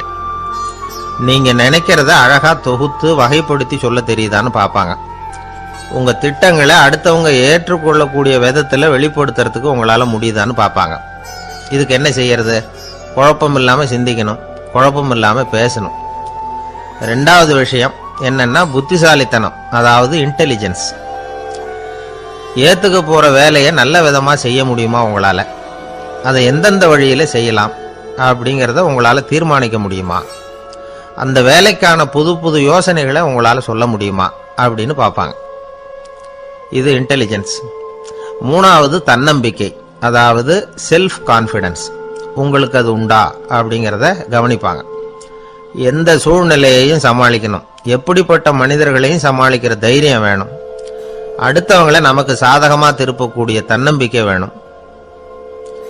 நாலாவது பொறுப்புகளை முன்வந்து ஏற்றுக்கொள்ளுதல், வில்லிங்னஸ் டு அக்செப்ட் ரெஸ்பான்சிபிலிட்டி. பொறுப்புகள்ல இருந்து நழுவி போக ஆசைப்படாம செஞ்சு முடிக்கணும். அஞ்சாவது முன் வருதல், இனிஷியேட்டிவ். வேலையோட முக்கியத்துவம் உணர்ந்து அதை ஏத்துக்கிட்டு தகுந்த நடவடிக்கைகளை தயங்காம எடுக்கிறதுக்கு முன் வரணும். ஆறாவது என்னன்னு கேட்டீங்கன்னா தலைமைத்துவம், லீடர்ஷிப். 4 பேருக்கு தலைமை தாங்கி நல்ல விதத்துல நடந்துக்க தெரியுதா? ஏழாவது கற்பனை திறன், இமேஜினேஷன். சில பிரச்சனைகள் வரக்கூடும் அப்படின்னு முன்கூட்டியே யூகிச்சு அதுக்கு தகுந்த மாதிரி நடவடிக்கை எடுக்கிற திறமை உண்டா அப்படிங்கிறத பார்ப்பாங்க. எட்டாவது என்னன்னா வளைந்து கொடுத்தல், ஃபிளெக்சிபிலிட்டி. சூழ்நிலைக்கு தகுந்த மாதிரி, மாற்றங்களுக்கு தகுந்த மாதிரி அனுசரித்து நடந்துக்கிறதுக்கு தெரியுதா உங்களுக்கு அப்படிங்கிறத கவனிப்பாங்க. அடுத்தது திறமைகளை வெளிக்கொணரும் திறமை, இன்டர்பர்சனல் ஸ்கில்ஸ். அடுத்தவங்க கிட்ட இருக்கிற திறமையை கண்டுபிடிச்சி அதை நல்ல விதத்தில் ஊக்கப்படுத்தி பயன்படுத்த தெரியுதா அப்படின்னு பார்ப்பாங்க. ஆறாவது சுய அறிவு, செல்ஃப் நாலேஜ். அடுத்தவங்க நம்மளை பற்றி என்ன நினைக்கிறாங்க அப்படிங்கிறத நம்மளால் புரிஞ்சுக்க முடியுதாங்கிறது முக்கியம். அடுத்தது போட்டி மனப்பான்மை, காம்படிட்டிவ்னஸ். அடுத்தவங்களை ஒப்பிட்டு பார்த்து அதை விட ஒரு படி மேலே வரணுங்கிற குணம் வேணும். இதுக்கு அடுத்தது என்னன்னா குறிக்கோளை வெல்லுதல், கோல் அச்சீவ்மெண்ட். குறிக்கோளை சவாலாக எடுத்துக்கிட்டு அதை அடையணும். அப்புறம் வேறுபட்ட திறமைகள், ஒகேஷனல் ஸ்கில்ஸ். பதவிக்கு வேண்டிய திறமைகள் தவிர மற்ற திறமைகள் எதுவும் உண்டாங்கிறது முக்கியம். நமக்கு வேலை கொடுக்கணும்னு நினைக்கிறவங்க நம்ம கிட்ட இருந்து இவ்வளவும் எதிர்பார்ப்பாங்க. அதுக்கு தகுந்த மாதிரி நம்மளை நாமே தயார்படுத்திக்கணும். எனக்கு வேண்டப்பட்ட ஒருத்தர் ஒரு இன்டர்வியூக்கு போயிட்டு வந்தார், நேர்காணலுக்கு. எப்படி இருந்தது இன்டர்வியூன்னு விசாரித்தேன். நான் போனேன். அவர் கேட்ட எல்லா கேள்விக்கும் அவர் எதிர்பார்த்தது மாதிரி எல்லா பதிலையும் சொன்னேன். கடைசியாக நான் எதிர்பார்க்காத ஒரு தகவலை அவர் சொன்னார் அப்படின்னார். என்னன்னு கேட்டேன். அவரும் என்ன மாதிரியே இன்டர்வியூக்கு வந்தவர் தானா, சும்மா என்ன கேள்வி கேட்டுக்கிட்டு உட்காந்துருந்தாராம் அப்படின்னார். அதனால ஒரு நேர்காணலுக்கு போறதுக்கு முன்னாடி என்ன எதிர்பார்க்கறாங்க அப்படிங்கறத தெரிஞ்சுக்கிட்டு போனா வெற்றி நிச்சயம். வாழ்க்கையில ரொம்பவும் அடிபட்டு அல்லல் போட்டுக்கிட்டு இருக்கிற ஒருத்தர் வந்தார். மனசு ரொம்பவும் நொந்து போய் பேசினார். இந்த உலகத்துல மனுஷனா பிறந்ததை விட மாடா பிறந்திருக்கலாம் சார் அப்படின்னார். திடீர்னு என்கிட்ட இப்படி சொன்னா அதுக்கு நான் என்னங்க பண்ண முடியும் அப்படின்னேன். உங்ககிட்ட வரணும்னு தோணுச்சு, அதனால வந்தேன் அப்படின்னார். சரிங்க, இப்படி ஒரு யோசனை வந்ததுக்கு என்ன காரணம் அப்படின்னு சொல்லி அவர்கிட்ட கேட்டேன். அதுக்கு அவர் சொன்னார், என் பையனுக்கு வேலை தேடுறேன் கிடைக்கல, பொண்ணுக்கு மாப்பிள்ளை தேடுறேன் கிடைக்கல, வீடு கட்டுறதுக்கு கடன் கேட்குறேன் கிடைக்கல. மாடா பிறந்திருந்தா இது மாதிரி கவலையெல்லாம் கிடையாதுல்ல, பேசாம வைக்கோலை தின்னுக்கிட்டு அசை போட்டுக்கிட்டே கடந்து விடலாமே அப்படின்னாரு அலட்சியமா. அதுக்கப்புறம் தான் அவர் சொன்ன கருத்தை நானும் கொஞ்சம் அசை போட ஆரம்பிச்சேன் மனசுக்குள்ள. இப்போ இயற்கையை பொறுத்த வரைக்கும் அது நாம எல்லாரும் மகிழ்ச்சியா வாழணும் அப்படின்னு தான் விரும்புது. விலங்குகள், பறவைகள், தாவரங்கள், அப்புறம் மற்ற உயிரினங்கள் எல்லாமும் நல்லபடியா இருக்கணும் அப்படிங்கிறது தான் இயற்கையோட விருப்பம். அதுல ஒன்றும் சந்தேகம் இல்லை. இயற்கையோட அமைப்பை கொஞ்சம் கவனிச்சு பார்த்தா அதை நாம நல்லா புரிஞ்சுக்கலாம். இருந்தாலும் இந்த ஆள் சொன்னதை கேட்ட பிறகுதான் ஒரு முக்கியமான வேறுபாடு புரிஞ்சுது. அதாவது இந்த உலகத்துல உள்ள முக்கியமான பிரச்சனைகள் 6. அந்த 6 பிரச்சனைகளும் ஆடு மாடுகளுக்கு கிடையாது, மரம் செடி கொடிகளுக்கு கிடையாது. ஆனா மனுஷன் அந்த 6 பிரச்சனைகளையும் சந்திக்க வேண்டியிருக்கு.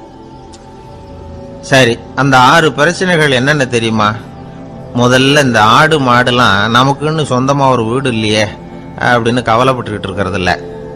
ஆனா மனிதனுக்கு வீடு தேவைப்படுது. இது ஒரு வித்தியாசம். இப்ப 2வது பிரச்சனை என்னன்னா ஆடை பிரச்சனை. ஒரு கோழியோ சேவலோ நாம போட்டுக்கிறதுக்கு ஒரு சட்டை இல்லையே அப்படின்னு கவலைப்படுறது இல்லை. ஆனா மனுஷனுக்கு அந்த கவலை உண்டு. சரி, இப்போ 3வது என்னன்னு பார்த்தா கல்வி பிரச்சனை. ஒரு பசுமாடு கவலையோட நின்றுகிட்டு இருக்கு அப்படின்னு வச்சுக்குவோம். நீங்க அதுகிட்ட போய் ஏன் பசுமாடை கவலையோட நின்றுகிட்டு இருக்கிற அப்படின்னு கேட்குறீங்க. என் கண்ணுக்குட்டிக்கு எல்கேஜியில் இடம் கிடைக்கல, டொனேஷன் கொடுக்கறதுக்கு கையில் பணமும் கிடையாது, சிபாரிசுக்கு யாரை பிடிக்கிறதுன்னு தெரியல, இப்படியா சொல்லிகிட்டு இருக்கோம். அதுக்கு அந்த கவலையெல்லாம் கிடையாது. ஆனால் மனிதனுக்கு அந்த கவலை உண்டு. 4வது என்னன்னு பார்த்தீங்கன்னா வேலை வாய்ப்பு பிரச்சனை.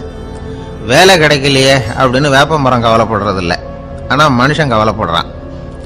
5வது என்னன்னு பார்த்தா கல்யாண பிரச்சனை. எருமை மாடு பசு மாடு எல்லாம் பொண்ணுக்கு மாப்பிள்ளை தேடிக்கிட்டாலே இது பேப்பரில் மணமகன் தேவை அப்படின்னு விளம்பரமாக கொடுக்குது, அதெல்லாம் கிடையாது. 6வது என்னன்னு பார்த்தீங்கன்னா பணம் சம்பந்தமான பிரச்சனை. ஆடு மாடுலாம் பணத்தை சேமிக்கணும்னோ ஏதாவது நிதி நிறுவனத்தில் முதலீடு பண்ணணும்னோ நினச்சிக்கிட்டு இருக்கிறதில்ல. பணத்தை எப்படி காப்பாத்துறது அப்படிங்கிற கவலையும் அதுகளுக்கு கிடையாது. குதிரை குளம்போட பிறக்குது, அதனால அது காடு மேடெல்லாம் கவலை இல்லாமல் தெரியலாம். ஆடு உடம்புல ரோமத்தோட பிறக்குது, அதனால அது குளிரை பற்றி கவலைப்பட வேண்டிய அவசியம் இல்லை. ஆனால் மனுஷனை பார்த்தீங்கன்னா அவன் தான் ஒன்றுமில்லாமல் பிறக்கிறான். ஏன் இந்த பாகுபாடு அப்படின்னு கேட்டால் இதை பற்றி கொஞ்சம் சிந்திச்சு பார்க்கணும். அதாவது இந்த சந்தேகத்தை ஒரு பெரியவர்கிட்டையும் கேட்டேன், அவர் சொன்னார் இதுக்கு பதில். அவர் இதே கேள்வியை இயற்கை கிட்ட கேட்டாராம். இயற்கை பதில் சொல்லிச்சான், வேற யாருக்கும் கொடுக்காத ஒரு வலுவான கருவியை, ஒரு பவர்ஃபுல் வெப்பன் மனுஷனுக்கு கொடுத்துருக்கிறேன்னு, அந்த கருவியை உபயோகப்படுத்தி அந்த 6 பிரச்சனையை மட்டும் இல்லை 6 கோடி பிரச்சனைகள் இருந்தாலும் அதையெல்லாம் சமாளிக்கலாம். அது கருவி என்ன தெரியுமா? அதுதான் 6வது அறிவு. அதை உபயோகப்படுத்தினா காலுக்கு செருப்பு தயார் பண்ணிக்கலாம், குளிருக்கு போர்வை தயார் பண்ணிக்கலாம், என்ன வேணும்னாலும் செய்யலாம் அப்படின்னு இயற்கை பதில் சொல்லிச்சான். அதனால நாம செய்ய வேண்டியது என்னன்னா இயற்கையை முதல்ல சரியா புரிஞ்சுக்கணும். இயற்கையின் படைப்பையே நாம சரியா புரிஞ்சுக்கிறது இல்லையே, அதுதான் வேதனை. இந்த கதையை கேளுங்க. இப்போ நகரத்திலிருந்து ஒரு ஆள் கிராமத்துக்கு வந்தான். அங்கே ஒரு சிறுவன் மாடு மேய்ச்சிக்கிட்டு இருந்தான். நகரத்து ஆள் சொன்ன, எவ்வளவு அழகான பசு, அது சரி இதுக்கெல்லாம் ஏன் கொம்பு இல்லைன்னா. இதுக்கு அந்த பையன் பதில் சொன்னான், பசுமாட்டுக்கு கொம்பு இல்லாததுக்கு பல காரணங்கள் உண்டு. கண்ணுக்குட்டியாக இருந்தால் கொம்பு இருக்காது, பசு வளர்ந்து பெருசானதுக்கு அப்புறம் தான் கொம்பு முளைக்கும், இது ஒரு காரணம். சில சமயம் வளர்ற கொம்பு எடுத்து விடுறது உண்டு, அது ஒரு காரணம். ஆனால் இதுக்கு ஏன் கொம்பு இல்லைன்னு கேட்குறீங்க, அதுக்கு என்ன காரணம்னா இது பசு இல்லை குதிரை அப்படின்னானா. அங்கே ஒரு புதர் தெரியுது இல்லையா, இந்த புதருக்குள்ள ஒரு சிங்கம் இருக்கு. அந்த பக்கமாக நான் போகிறப்போ வர்றப்போலாம் அது என்கிட்ட ஒம்பு வளர்க்குது, தகராறு செய்யுது, என் மேலே பாயுது, என்னை தாக்குது, ஏன்னு தெரியல அப்படின்னுது. இதை கேட்டதும் அந்த குரங்கு சொல்லிச்சு, இனிமேல் கவலைப்படாத, இந்த தடவை நான் உன்னை காப்பாற்றுறேன்னுது. அதுக்கப்புறம் ஒரு நாள் அந்த குரங்கும் கழுதியும் அந்த புதர் பக்கமாக போய்கிட்டு இருந்தாங்க. எதிர்பார்த்தது மாதிரியே நடந்தது. இந்த சிங்கம் எதிரில் வந்தது, கழுதியை பார்த்தது, உடனே அது மேலே பாய ஆரம்பிச்சுட்டுது. அவ்வளவுதான். உடனே இந்த குரங்கு என்ன பண்ணிச்சு தெரியுமா, கிடுகிடுன்னு ஒரு மரத்து மேலே ஏறி உட்காந்துக்கிட்டது. அங்கே உட்காந்துக்கிட்டு கீழே அந்த கழுதியும் சிங்கமும் போடுற சண்டையை வேடிக்கை பார்க்க ஆரம்பிச்சுட்டுது. கொஞ்ச நேரம் கழித்து அடிபட்ட காயத்தோடு அந்த கழுதை மெதுவாக நடந்து வந்தது. குரங்கு மெல்ல மரத்தை விட்டு கீழே இறங்குச்சு. இப்போ கழுதை கேட்டுது, என்னை காப்பாத்துறேன்னு சொல்லிவிட்டு காலை விட்டுட்டியே, நீ பாட்டுக்கு மரத்து மேலே ஏறி உட்காந்துக்கிட்டே, அது நியாயமானது. குரங்கு பரிதாபமாக அதை பார்த்துது. நான் மரத்து மேலே இருந்து நீங்கள் 2 பேரும் சண்டை போட்டதை பார்த்துக்கிட்டு தான் இருந்தேன். உன்னோட சத்தம் தான் அதிகமாக இருந்தது, அது நீ சிரிக்கிற மாதிரி எனக்கு கேட்டுது, அதனால் நீ தான் ஜெயிச்சுக்கிட்டு இருக்க போல இருக்கு அப்படின்னு நினச்சிவிட்டேன்னு. இன்றைக்கி பல பேர் இப்படி தான் இருக்கிறாங்களாம். யார் ஜெயிக்கிறாங்க யார் தோக்குறாங்கங்கிறத முகத்தை பார்த்து கூட கண்டுபிடிக்க முடியறதில்ல, பேசுகிற பேச்சை வச்சு கூட கண்டுபிடிக்க முடியறதில்ல. தோற்கிறவங்க கூட சிரிக்கிற மாதிரி முகத்தை வச்சுக்கிறான். இன்றைய மனிதர்கள்கிட்ட ஏகப்பட்ட முரண்பாடுகள். பொய் முகங்களோட உலவுகிறவர்கள் தான் அதிகம். உண்மை முகம் எங்கே இருக்குது அப்படிங்கிறத புரிஞ்சுக்கிட்டு நண்பர்களை தேர்ந்தெடுக்கணும் அப்படிங்கிறது ஒரு முக்கியமான கருத்து. கடவுள் இந்த உலகத்தை படைச்சுட்டு அதுக்கப்புறமும் கொஞ்ச நாள் இங்கேயே தங்கியிருந்தாராம். அப்போ தான் அவருக்கு ஒரு உண்மை புரிஞ்சுதான், இந்த உலகத்தில் தங்கி இருக்கிறது எவ்வளவு இடைஞ்சல்னு. தினமும் மனிதர்கள் தேடி ஏதாவது புகார் சொல்லிக்கிட்டே இருந்தாங்களாம், எனக்கு அது வேணும் இது வேணும்னு கேட்டுக்கிட்டே இருந்தாங்களாம். சில பேர் வந்தாங்க, நாங்கள் விவசாயம் பண்ணுறோம், தண்ணி இல்லாமல் பயிர் காயுது, எங்களுக்கு மழை வேணும் அப்படின்னாங்க. அவங்க போனதும் அதுக்கப்புறம் சில பேர் வந்தாங்க, நாங்கள் மண்பானை செய்கிறவங்க நிறைய பானை செஞ்சு வச்சுருக்குறோம், மழை பெஞ்சால் எல்லாம் கரைஞ்சி வீணாக போயிடும், அதனால் இன்றைக்கி மழை பெய்யக்கூடாதுன்னாங்க. கடவுள் பார்த்தார், அவருக்கு என்ன பண்ணுறதுன்னே தெரியல, ஏகப்பட்ட குழப்பம், தலையை பிச்சுக்கலாம் போல் இருந்தது, கிட்டத்தட்ட பைத்தியம் பிடிக்கிற அளவுக்கு ஆயிட்டுது. எல்லாருடைய ஆசைகளையும் அவரால் நிறைவேற்ற முடியல, ஏன்னா ஒன்றுக்கு ஒன்று முரண்பாடாக இருந்தது. ஒரு நாள் தன்னுடைய அமைச்சரவையை கூட்டி ஆலோசனை கேட்டார், என்ன செய்யலாம்னு சொல்லுங்கன்னார். இது என்ன பிரமாதம், பேசாமல் இமயமலை அடிவாரத்தில் போய் உட்காந்துங்க, யாரும் தொந்தரவு பண்ண மாட்டாங்கன்னாங்க. அங்கேயும் மனிதர்கள் வர ஆரம்பிச்சுருவாங்களேன்னார் கடவுள். சரி அப்படின்னா சந்திரனில் போயிருந்துக்கலாமேன்னாங்க. அங்கேயும் மனுஷன் குடி வர போறான் அப்படின்னார் கடவுள். வெகு தூரத்துக்கு அப்பால் உள்ள நட்சத்திர மண்டலத்துக்கு போயிடலான்னாங்க. இதெல்லாம் நிரந்தர தீர்வாகாது. நிரந்தரமா இந்த மனிதனுடைய தொல்லையிலிருந்து நான் விடுபடணும், அதுக்கு ஏதாவது வழி சொல்லுங்கன்னார் கடவுள். ஒரு வயசான ஆள் வந்தார். கடவுளுக்கு காதோட காதா ஒரு வழியை சொன்னார். கடவுளுக்கு முகம் மலர்ந்தது. அதுதான் சரி, அப்படியே செஞ்சுடலான்னார். அந்த ஆள் சொன்ன ரகசியம் என்ன தெரியுமா? மனிதனால அடைய முடியாத ஒரு இடம் இருக்கு, அது வேற எங்கேயும் இல்லை, அவனுக்கு உள்ளே இருக்குது. அங்க போய் மறைஞ்சுங்க, அதுக்கப்புறம் மனிதர்களால உங்களுக்கு தொந்தரவு இருக்காதுன்னார். மனிதன் நினைக்காத இடம் அதுதான். அதாவது உள்ளுக்குள்ள இருக்கிற உண்மையை புரிஞ்சுக்காம வெளியில எங்கேயோ அது இருக்கிறதாக நினைச்சு வரட்டிட்டு அலையறான் மனுஷன். உள்ளே இருக்கிற உண்மை புரிஞ்சா நாம தன்னம்பிக்கையோட தலை நிமிர்ந்து வாழலாம். வேடிக்கையா ஒரு கதை சொல்லுவாங்க. இதை பாருங்க, நம்ம பையன் எங்க பணம் வச்சாலும் எடுத்து விடுறான், என்ன பண்றதுன்னாங்க அம்மா. அப்பா கொஞ்ச நேரம் யோசனை பண்ணார். அதுக்கப்புறம் சொன்னார், அவன் கண்ணுல படாத இடமா நம்ம வீட்டில் இருக்கிறது ஒரே இடம் தான், அங்க பணத்தை வை திருட்டு போகாதுன்னார். அது எந்த இடம்னு கேட்டாங்க. அதுதான் அவன் பாட புஸ்தகம், அதுல வச்சிரு, அவன் தொடவே மாட்டான். பாட புத்தகத்தை தொடாம பரீட்சையில வெற்றி பெற முடியாது அப்படிங்கிறத புரிஞ்சுக்கணும். உள்ளே இருக்கிற உண்மையை தொடாமல் வாழ்க்கையில வெற்றி பெற முடியாது. அதனால உண்மையை புரிஞ்சுக்கிட்டா வாழ்க்கையில வெற்றி நிச்சயம். கத்தியை தீட்டாதே புத்தியை தீட்டு அப்படின்னு ஒரு பெரியவர் புத்தி சொன்னார். அதை கேட்ட ஒரு இளைஞன், அது எப்படி பெரியவரை புத்தியை தீட்டுறது? கத்தியை தீட்டுன்னு சொன்னா ஒரு கருங்கல்ல கத்தியை தேய்க்கலாம், புத்தியை தீட்டுன்னு சொன்னா எப்படி தலையை கொண்டுட்டு போய் தரையில தேய்ச்சிட்டு இருக்க முடியுமா அப்படின்னா. அந்த பெரியவர் உடனே புரிஞ்சுக்கிட்டார், இந்த இளைஞனுக்கு புத்தி கூர்மை கம்மி அப்படிங்கிறத புரிஞ்சுக்கிட்டார். அது சரி, அறிவுக்கும் புத்திசாலித்தனத்துக்கும் என்ன வித்தியாசம்? இது ஒரு முக்கியமான கேள்வி. அறிவுன்னா என்ன, புத்திசாலித்தனம்னா என்ன? இதே கேள்வியை சாக்ரட்டிஸ் கிட்ட அவருடைய சீடன் ஒருத்தன் கேட்டானா. ஐயா, அறிவுக்கும் புத்திசாலித்தனத்துக்கும் என்னங்க வித்தியாசம் அப்படின்னு கேட்டிருக்கான். சாக்ரட்டிஸ் நிமிர்ந்து பார்த்துருக்கிறார் அந்த சீடனை. அதுக்கப்புறம் சொன்னாராம், நான் சொல்றேன் உன்னுடைய கேள்விக்கு பதில், ஆனா அதுக்கு முன்னாடி நீ ஒரு காரியம் பண்ணணும்னாராம். என்னங்க செய்யணும் சொல்லுங்கன்னு இருக்கான். அதோ பாரு, ஒரு பெரியவர் உட்காந்துருக்கிறாரு, அவர்கிட்ட போ, இங்கேருந்து பக்கத்தில் இருக்கிற அந்த கிராமத்துக்கு போய் சேர எவ்வளவு நேரம் ஆகும் அப்படின்னு கேட்டுட்டு வா அப்படி சொன்னார் சாக்ரட்டிஸ். சரின்னு சொல்லிவிட்டு இவன் போனான். அந்த பெரியவர் முன்னாடி போய் நின்னான். ஏங்க பெரியவரை, இங்கேருந்து அதோ தெரியுத அந்த கிராமத்துக்கு போய் சேர்றதுக்கு எவ்வளவு நேரம் ஆகும் அப்படின்னு கேட்டான்.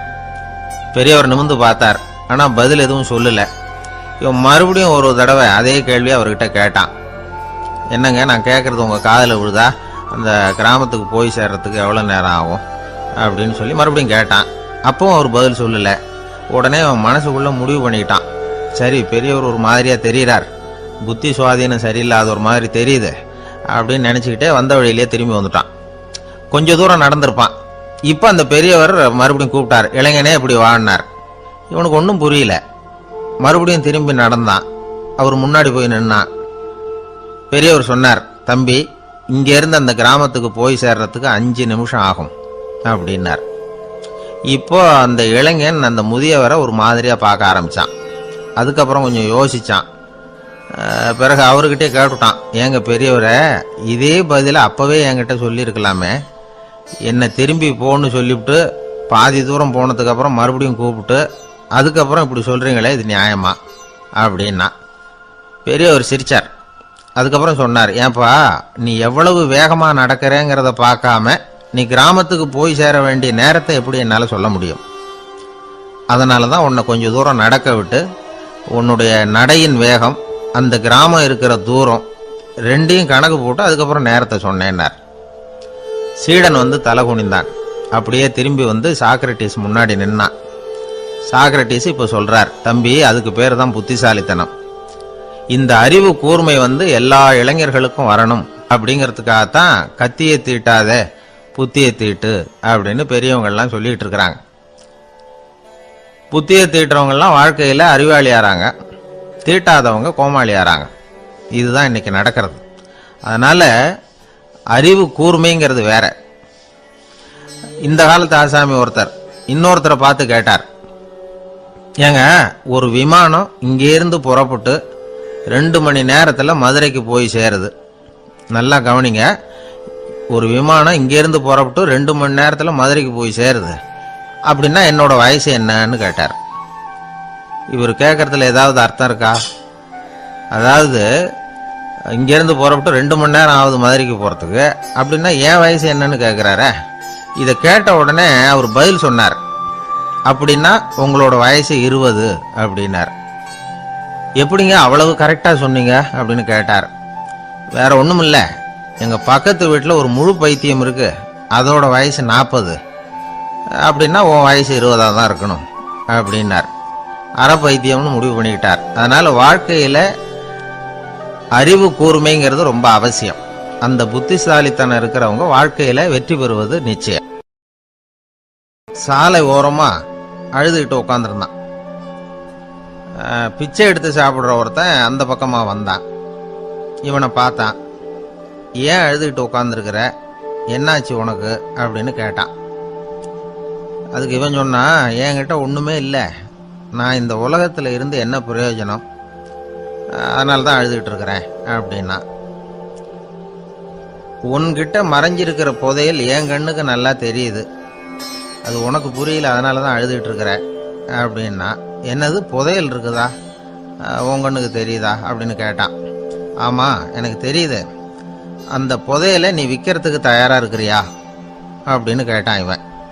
இதை கேட்டதும் அந்த இளைஞனுக்கு ரொம்ப ஆச்சரியமாக போச்சு. என்னது இப்படி கேட்குறானே அப்படின்னு.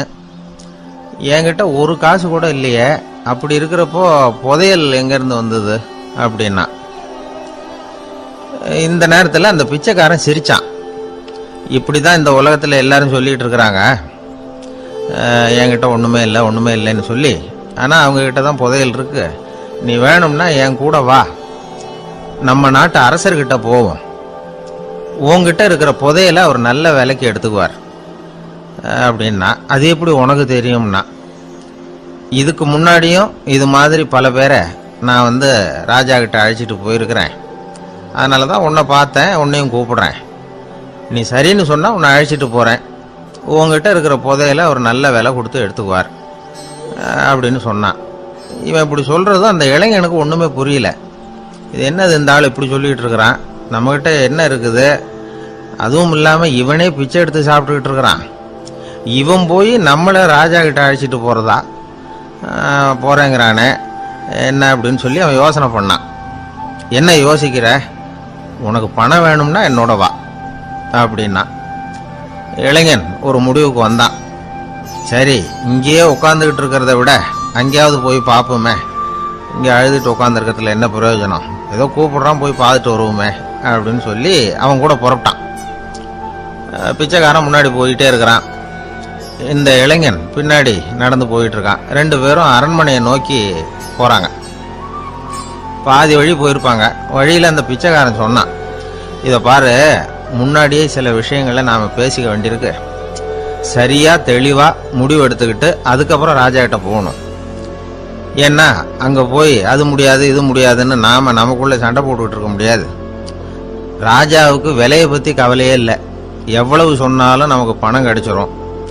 ஆனா அதுக்கப்புறம் நான் இதை விற்கிறதுக்கு தயாரா இல்லைன்னு சொல்லிடக்கூடாது. அதனால புதையலை விற்கிறதா இல்லையாங்கிறத இங்கேயே தெளிவா முடிவு செஞ்சுக்கணும், இல்லைன்னா ராஜா கிட்ட போய் அங்க போய் குழப்பிட்டு இருக்க முடியாது அப்படின்னு சொன்னான். இளைஞனுக்கு ஒண்ணுமே புரியல. என்ன சொல்ற நீ, என்கிட்டயா புதையலா, எங்க இருக்குது அப்படின்னு சொல்லி குழம்பி போனான். இப்போ அந்த பிச்சைக்காரன் சொன்னான், இத பாரு, இப்போ உதாரணத்துக்கு உன்னுடைய கண்களை எடுத்துக்கோ, அதுக்கு நீ என்ன விலை கேட்டுற போற, நான் அதுக்கு ராஜா கிட்ட இருந்து ஒரு 50,000 ரூபா வாங்கி தர முடியும். உன்னுடைய இருதயத்தை கொடுக்குறியா, 20 லட்சம் ரூபா வாங்கி தரேன். மூளையை கொடுக்குறியா, 30 லட்சம் வாங்கி தரேன். என்ன சொல்ற அப்படின்னு சொல்லி இந்த பிச்சைக்காரன் பேசிக்கிட்டே போறான். இளைஞனுக்கு கோபம் வந்துட்டுது. என்ன உளர்ற, உனக்கு என்ன பைத்தியமா, கண்ணையும் மூளையையும் இருதயத்தையுமா விற்பாங்க, என்ன விலை கொடுத்தாலும் அதையெல்லாம் நான் விற்கிறதுக்கு தயாரா இல்லை, நான் விற்க மாட்டேன், அதை கொடுத்துட்டு நான் என்ன பண்றது, இப்படி நான் மட்டும் இல்லை யாருமே இதை விற்கிறதுக்கு தயாரா இருக்க மாட்டாங்க அப்படின்னு சொன்னான் அந்த இளைஞன். இவன் இப்படி சொன்னதும் அந்த பிச்சைக்காரன் வாய் விட்டு சிரிக்க ஆரம்பிச்சுட்டான். இப்போ பைத்தியமானது நானா நீயா, லட்சக்கணக்கான கோடிக்கணக்கான ரூபாய் பெருமானம் உள்ள பொருள்களை உங்ககிட்டயே வச்சுக்கிட்டு விற்க முடியாதுன்னு சொல்ற நீ தான் ஏழை, என்கிட்ட ஒண்ணுமே இல்லைன்னு மரத்தடியில் உட்காந்து அழுதுட்டு இருக்கிறியே அப்படின்னு சொன்னான். இன்னைக்கு பாத்தீங்கன்னா பல பேர் தன்கிட்ட புதைஞ்சிருக்கிற ஆற்றலை புரிஞ்சிக்க முடியாம அவதிப்பட்டுட்டு இருக்கிறாங்க. நம்ம கிட்ட என்ன இருக்குங்கிறது அவங்களுக்கு தெரியறது இல்லை. அதனாலதான் என்கிட்ட ஒண்ணுமே இல்லைன்னு சொல்லி அழுதுகிட்டு இருக்கிறாங்க. இதை விளங்க வைக்கிறதுக்கு பெரியவங்க சொல்ற கதை இது. நம்ம கிட்ட இருக்கிற புதையலை நாம தான் தோண்டி எடுக்கணும். உண்மையான புதையல்ங்கிறது உள்ளே இருக்கு. ஆனா அதை வெளியில தேடுற ஆசாமிகள் தான் அதிகம். சராசரி மனித இயல்பு அப்படி. நம்ம கிட்ட விலை மதிக்க முடியாத பகுத்தறிவு இருக்கு. அதை வச்சுக்கிட்டு வாழ்க்கையில முன்னேறதுக்கு முயற்சி பண்ணணும். என்கிட்ட ஒண்ணுமே இல்லைன்னு நினைச்சு ஓரமா உட்காந்துடக்கூடாது. முயற்சி செஞ்சா முடியாத காரியம் எதுவுமே இல்லை. ஒரு ரயில்வே ஸ்டேஷன் பக்கம் வெளியில ஒரு டாக்ஸி நின்றுட்டு இருந்தது. அந்த பக்கமா வந்த ஒருத்தர் டாக்ஸி டிரைவரை பார்த்து சொன்னார், ஐயா உங்க வண்டியில பின் சீட்ல ஒரு மணி பர்ஸ் கிடக்கு, யாரோ மறந்து விட்டுட்டு போயிருக்கிறாங்க அப்படின்னாரு. இல்ல அது காலி பர்ஸ் தான், நான் தான் அதை அங்கே போட்டு வச்சிருக்கிறேன்னாரு டிரைவர். ஏன்னு கேட்டார் அவரு. இதுக்கு டிரைவர் சொன்னாரு, அதை பார்க்குற யாராவது அதை எடுத்துக்கலாம்ங்கிற ஆசையிலையாவது சவாரிக்கு வருவாங்க, அதுக்காக தான் போட்டு வச்சிருக்கிறேன் அப்படின்னார். ஒரு நண்பர் அவசரமா என்கிட்ட ஓடி வந்தார். அப்புறம் சொன்னார், என்னால நம்பவே முடியல சார், என் பையனா இப்படி அப்படின்னு சொல்லி ஆச்சரியப்பட்டார். உங்க பையன் அப்படி என்னதான் செஞ்சுட்டான்னு கேட்டேன். என்னால முடியாத ஒரு காரியத்தை அவன் சுலபமா செஞ்சுட்டான் சார் அப்படின்னார். அது என்ன, உங்களால முடியாத காரியத்தை அவன் செஞ்சுட்டாங்கிறீங்க, அது என்ன காரியம்னு தான் சொல்லுங்களேன். என்ன 5ஆம் வகுப்புல அவன் ஒரே தடவையில பாஸ் ஆயிட்டான் சார், அதாவது ஒரே அட்டம்ப்ட்ல பாஸ் ஆயிருக்கிறான் அப்படின்னார். மூச்சு வாங்க. கஷ்டப்பட்டு பரீட்சை எழுதினவன் அவன், இவருக்கு மூச்சு வாங்குது. நம்மால செய்ய முடியாத ஒரு காரியத்தை இன்னொருத்தர் செய்யும் போது அது நமக்கு ஆச்சரியமா தெரியுது. இப்ப சர்க்கஸ் பாக்குறோம், அங்க ஒருத்தர் அந்த இடத்துல தொங்குறார். அதை பாக்குறப்போ அது நமக்கு ஆச்சரியமா தெரியுது. ஏன்னா அது மாதிரி அந்த இடத்துல தொங்குறதுங்கிறது நம்மால முடியாத காரியம். நம்மால முடியாத ஒண்ண அடுத்த ஒருத்தர் ரொம்ப சுலபமா செய்யறப்போ நாம மருள்வது இயற்கை. இதைத்தான் தொல்காப்பியம் மருட்கை அப்படின்னு சொல்லுது. இந்த வியப்பு இருக்குதே, இது 4 வகையில ஏற்படுதான். அதையும் தொல்காப்பியம் தான் சொல்லுது. அது என்ன 4 வகை அப்படின்னா, முதல் வகை எப்படின்னா புதுமையான அரிய செயல்களை செய்வது. 2வது வகை என்னன்னா பெரிய செயல்களை செய்யறது. 3வது வகை எப்படின்னா மிக நுட்பமான செயல்களை செய்யறது. 4வது வகை ஆக்கம் தரும் செயல்களை செய்யறது. புதுமை, பெருமை, சிறுமை, ஆக்கமோடு மதினம் சாலா மருட்கை 4 அப்படிங்கிறது தொல்காப்பியம். இன்னைக்கு விஞ்ஞானம் புதுசா எதையோ கண்டுபிடிச்சுக்கிட்டு இருக்குது. அந்த கண்டுபிடிப்புகளை எல்லாம் பாக்குறப்போ ஆரம்பத்துல ஆச்சரியமா இருக்கு, அதுக்கப்புறம் நமக்கு பழகி போடுது. வானொலி பெட்டி புதுசா வந்தப்போ அதை சுற்றி எவ்வளவு கும்பல், ஒரு பெட்டி பேசுது அப்படிங்கிறது எவ்வளவு வியப்புக்குரிய விஷயம். இப்ப யாரும் வானொலி பெட்டியை ரொம்ப ஆச்சரியத்தோட பாக்குறது இல்ல. வச்சிருந்தாதான் ஆச்சரியமா பார்ப்பாங்க சில பேர். இந்த காலத்துல எப்படி வச்சிருக்கிறாருன்னு சொல்லி மாறா அதை அலட்சியமாவும் பார்க்க ஆரம்பிச்சுட்டாங்க. மதினம் சாலா மருட்கை அப்படின்னு ஒரு சொற்றொடர் வருது பாருங்க, அதுல கருத்தாழம் உண்டு. எதை பத்தியும் போதுமான அளவு புரிஞ்சிக்காதப்போ ஒருத்தர் ஆச்சரியப்படுறார். புரிஞ்சுகிட்டதுக்கு அப்புறம் ஆச்சரியம் மறைஞ்சு போடுது. மிக நுட்பமான செயல்களும் நம்மளை ஆச்சரியப்பட வைக்குது. ஒரு அரிசியில ஒரு திருக்குறள் எழுதி காட்டுறாங்க, ஒரு முட்டை ஓட்டுக்குள்ள ஓவியம் தீட்டி காட்டுறாங்க. கருங்கல் சிற்பங்கள்ல எவ்வளவு நுட்பமான வேலைப்பாடுகள், அதையெல்லாம் பார்த்து ஆச்சரியப்படுறோம். இது மாதிரியே ஆக்கப்பூர்வமான செயல்களும் நம்மளை வியப்பில் ஆழ்த்தும். குப்பை கூலங்களை கூட வாழ்க்கைக்கு பயன்படுகிற பொருளா மாற்றுகிறவர்கள் இருக்கிறாங்க. அவங்களுடைய செயல் நமக்கு ஆச்சரியத்தை தருது. இடைக்காட்டு சித்தர்னு ஒருத்தர் இருந்தார். அவர் பாடிய 30 நூல்ல ஒரு பாட்டு வருது. ஆற்றல் பிறர் அறிதலின் ஆகம் கிளர்வு உறுதலின் கற்று அறிபாணர் கெழுமிய கோடலின் தோற்றம் உருகவே போற்றல் சால் வியப்பே. ஒருத்தருடைய ஆற்றல் தெரியாமல் இருந்தது, அவருடைய அரிய செயல்களை பார்க்கும் பொழுது வியப்பா இருந்தது, மனசுக்குள்ள கிளர்ச்சி. பாவலர்கள் இவர்கள் புகழப்பாடி மற்றவர்களும் தெரிந்து கொள்ளுமாறு செய்கிறார்கள். ஆக எல்லா வகையிலுமே மக்கள் தங்களுடைய வாழ்க்கையில முன்னேறுவதற்கு வழிகாட்டுகிற ஒரு மெய்ப்பாடு தான் வியப்புங்கிறது. இன்னைக்கு இளைஞர்கள் இதை நல்லா புரிஞ்சுக்கணும். ஆச்சரியப்படுங்கள், ஆச்சரியப்பட வைப்பீர்கள். இந்த காலத்துல நம்ம எப்படி எல்லாமோ ஆச்சரியப்பட வைக்கிற அதிசய மனிதர்கள் இருக்கிறாங்க. ஒரு ஆளை பிடிச்சி ஜெயிலுக்கு கொண்டுட்டு வந்தாங்க. சிறை அதிகாரி அவனை ரொம்பவும் ஆச்சரியமா பார்த்தார். இவன் கேட்டான், ஏன் சார் அப்படி பாக்குறீங்க, நான் இப்ப இங்க வந்தது உங்களுக்கு ஆச்சரியமா இருக்கா அப்படின்னு கேட்டான். இதுக்கு சிறை அதிகாரி சொன்னார், நீ இப்போ இங்க வந்ததுல எனக்கு ஒன்றும் ஆச்சரியம் இல்லப்பா, ஏற்கனவே நீ இங்கிருந்து விடுதலை ஆகி போய் 6 மாசம் ஆச்சு, இவ்வளவு லேட்டாக திரும்பி வர்றியா, அதுதான் எனக்கு ஆச்சரியம் அப்படின்னாராம். இது ஒரு